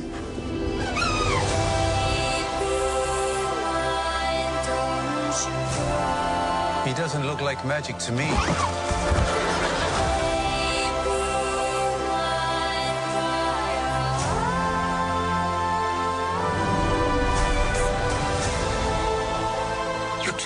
want you to believe in them.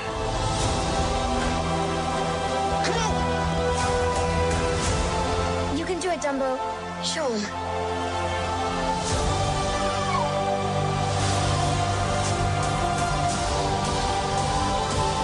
Fly, Dumbo. Fly. Baby of mine.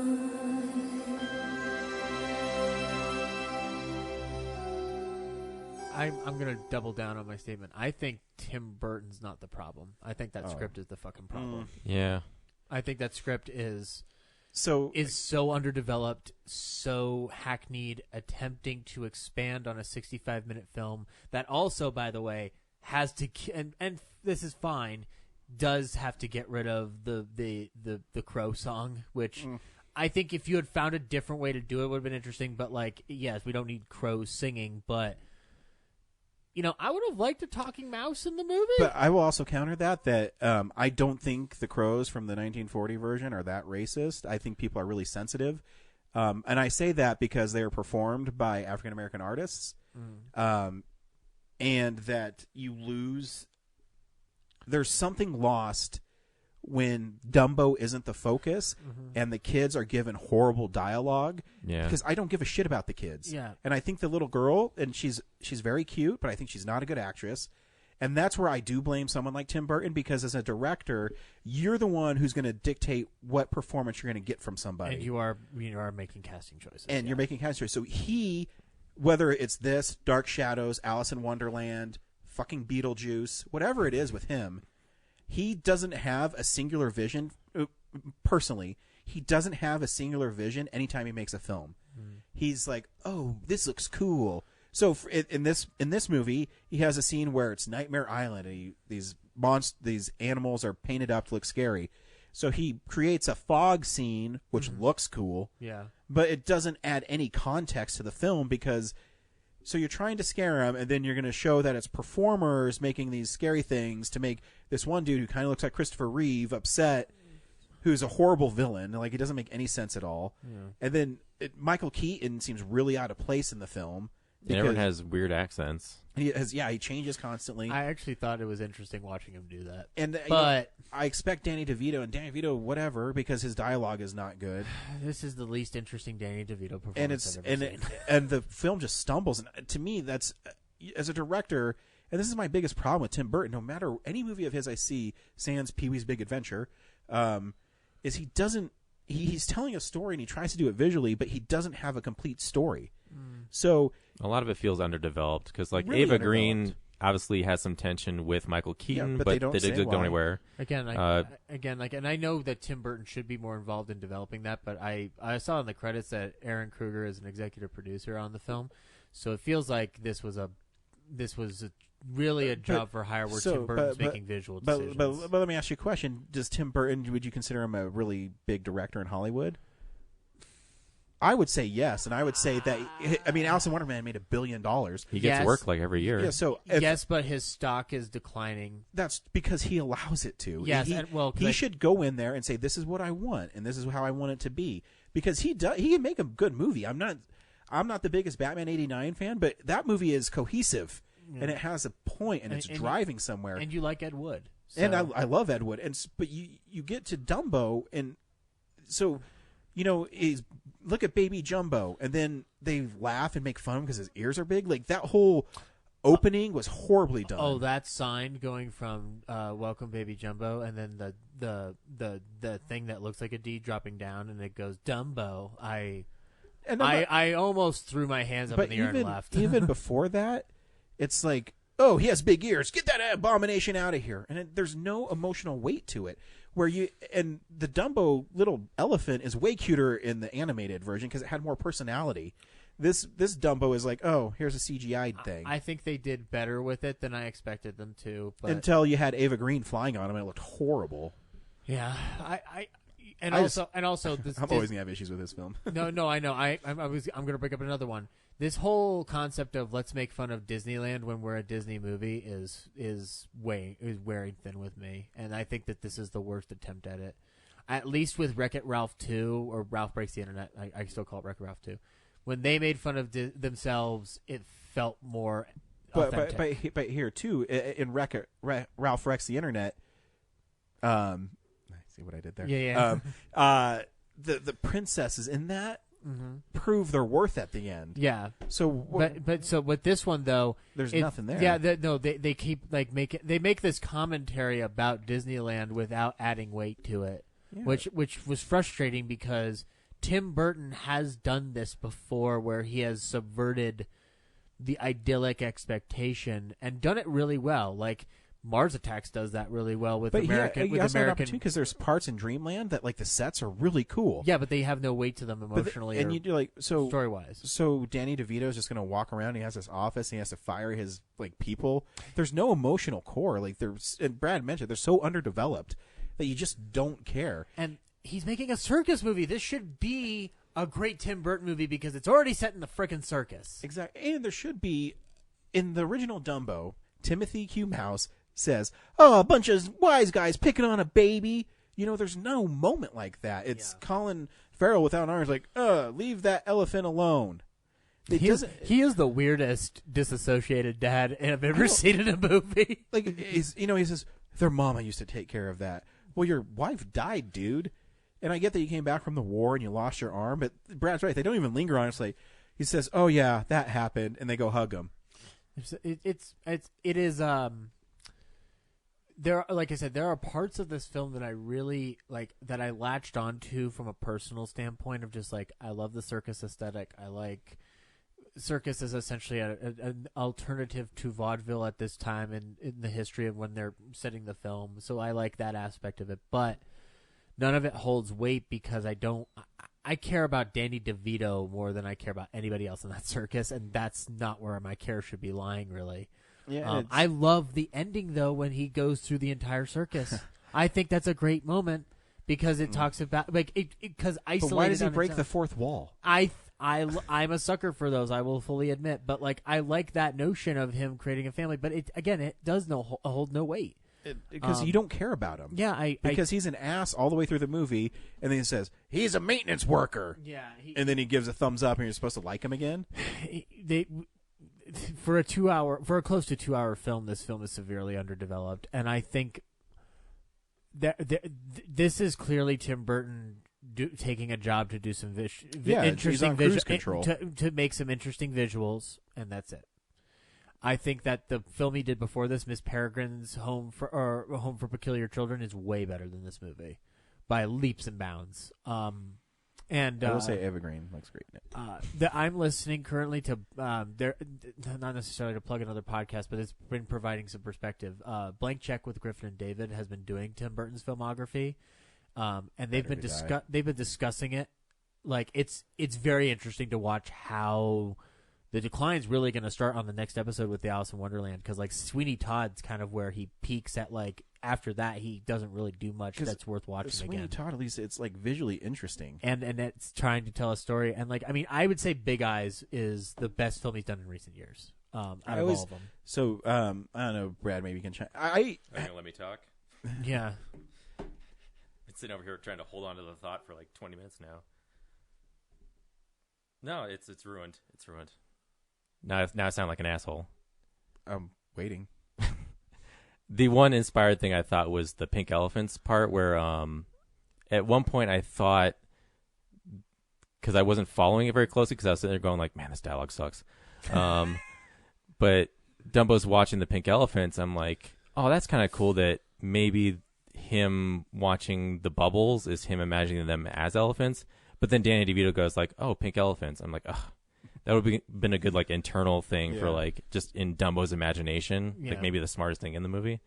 And that didn't. Yeah, he ruined it with the people can see it too. So yeah, which made no sense. Which also, the crowd is more impressed with the fact that an elephant can fly than the fact that they can actually mold and conform bubbles into pink elephants. Yeah, that, again, like, what's the science of these bubbles dancing? Yeah, that alchemy. Fuck that. Let's get that elephant in the air. Fuck that wizard shit. Look at that weird mutant. Yeah.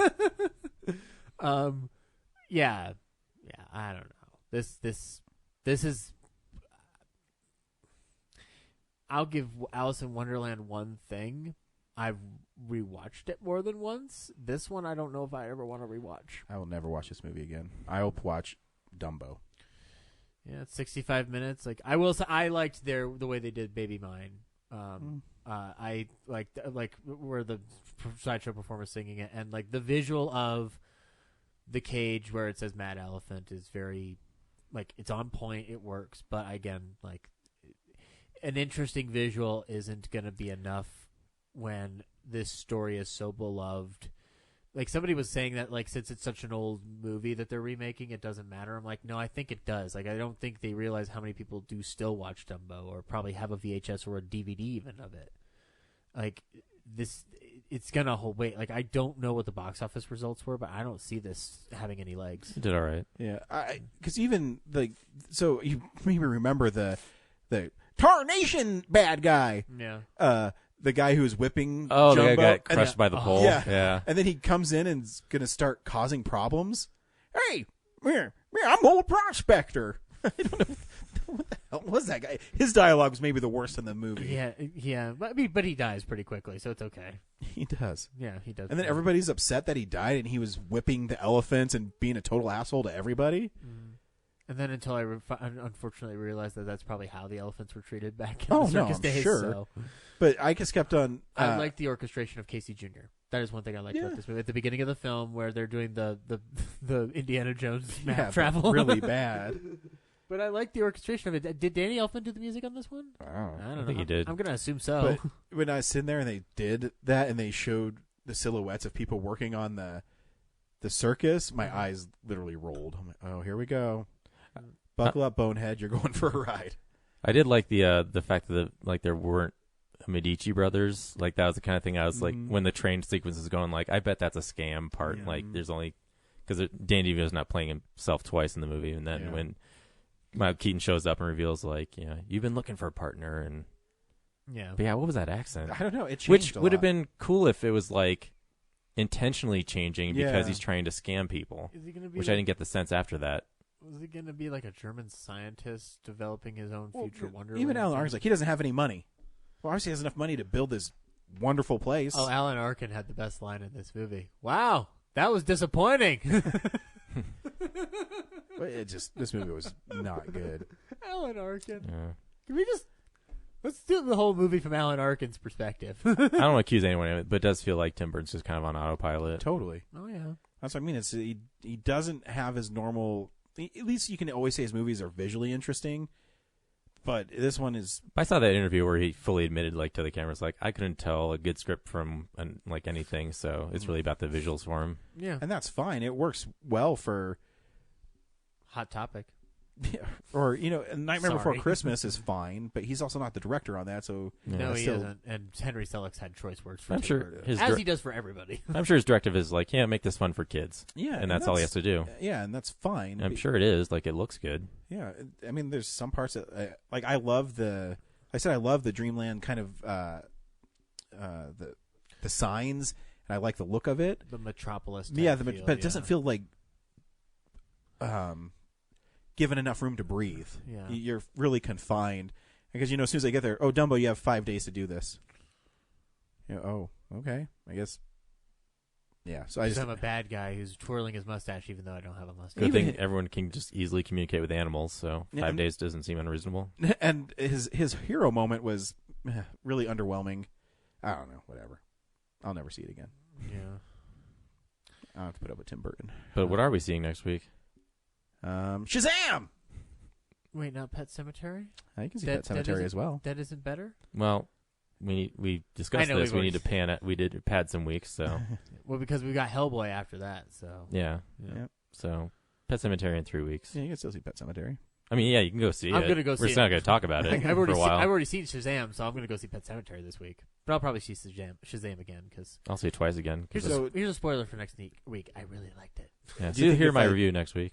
If I take Will Kellen be entertained in it? Shazam? He likes Spider-Man. Yeah, probably. He's what, 10 now? Yeah. It's just, I guess aesthetically it's a little darker than Spider-Man. But, I mean, the spirit is still way more fun. It's not, but it's not like dark. It's not scary dark. It's he just needs to be entertained. Dude gets his head bitten off, so. Yeah, but I don't know. Okay. And they don't cut away from it. That's Nice. true. So Good. there's like, some dark monsters.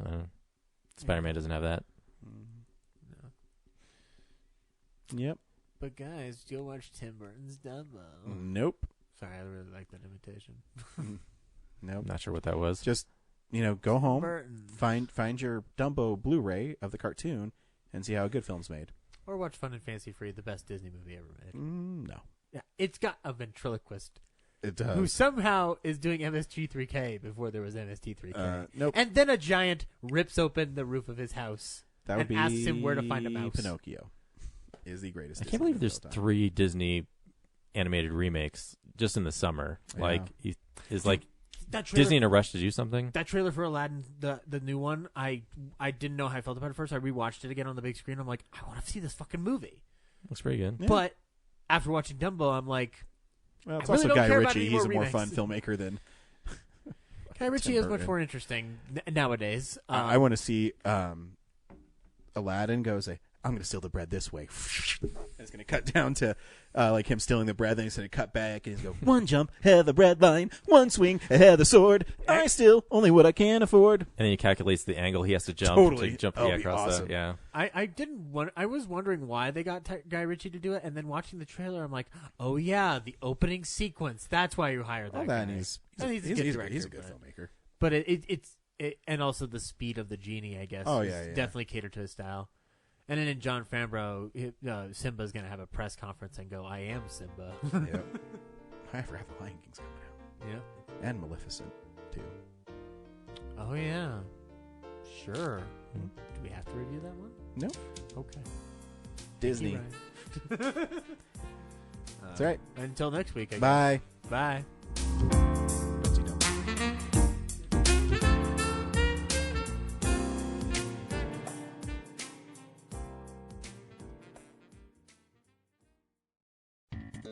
Thank you for listening to this episode of Real Nerds Podcast. Real Nerds Podcast is a production of Nebulous Visions Multimedia. Thank you to Sparks Mandrill and Plan 9 Studios for our kick-ass theme song. Also, if you're in the Denver area and you're looking for a cool place to see movies, we see them at the Alamo Draft House in Littleton and now also in Sloan's Lake. Thank you to Colorado Coins, Cards, and Comics for supplying us with all our comic needs, especially you, Andrew. You know who you are. And a big shout out to James's mom. I'm giving you an electronic hug that you can feel through the airwaves. Thanks for listening, and have a nice day.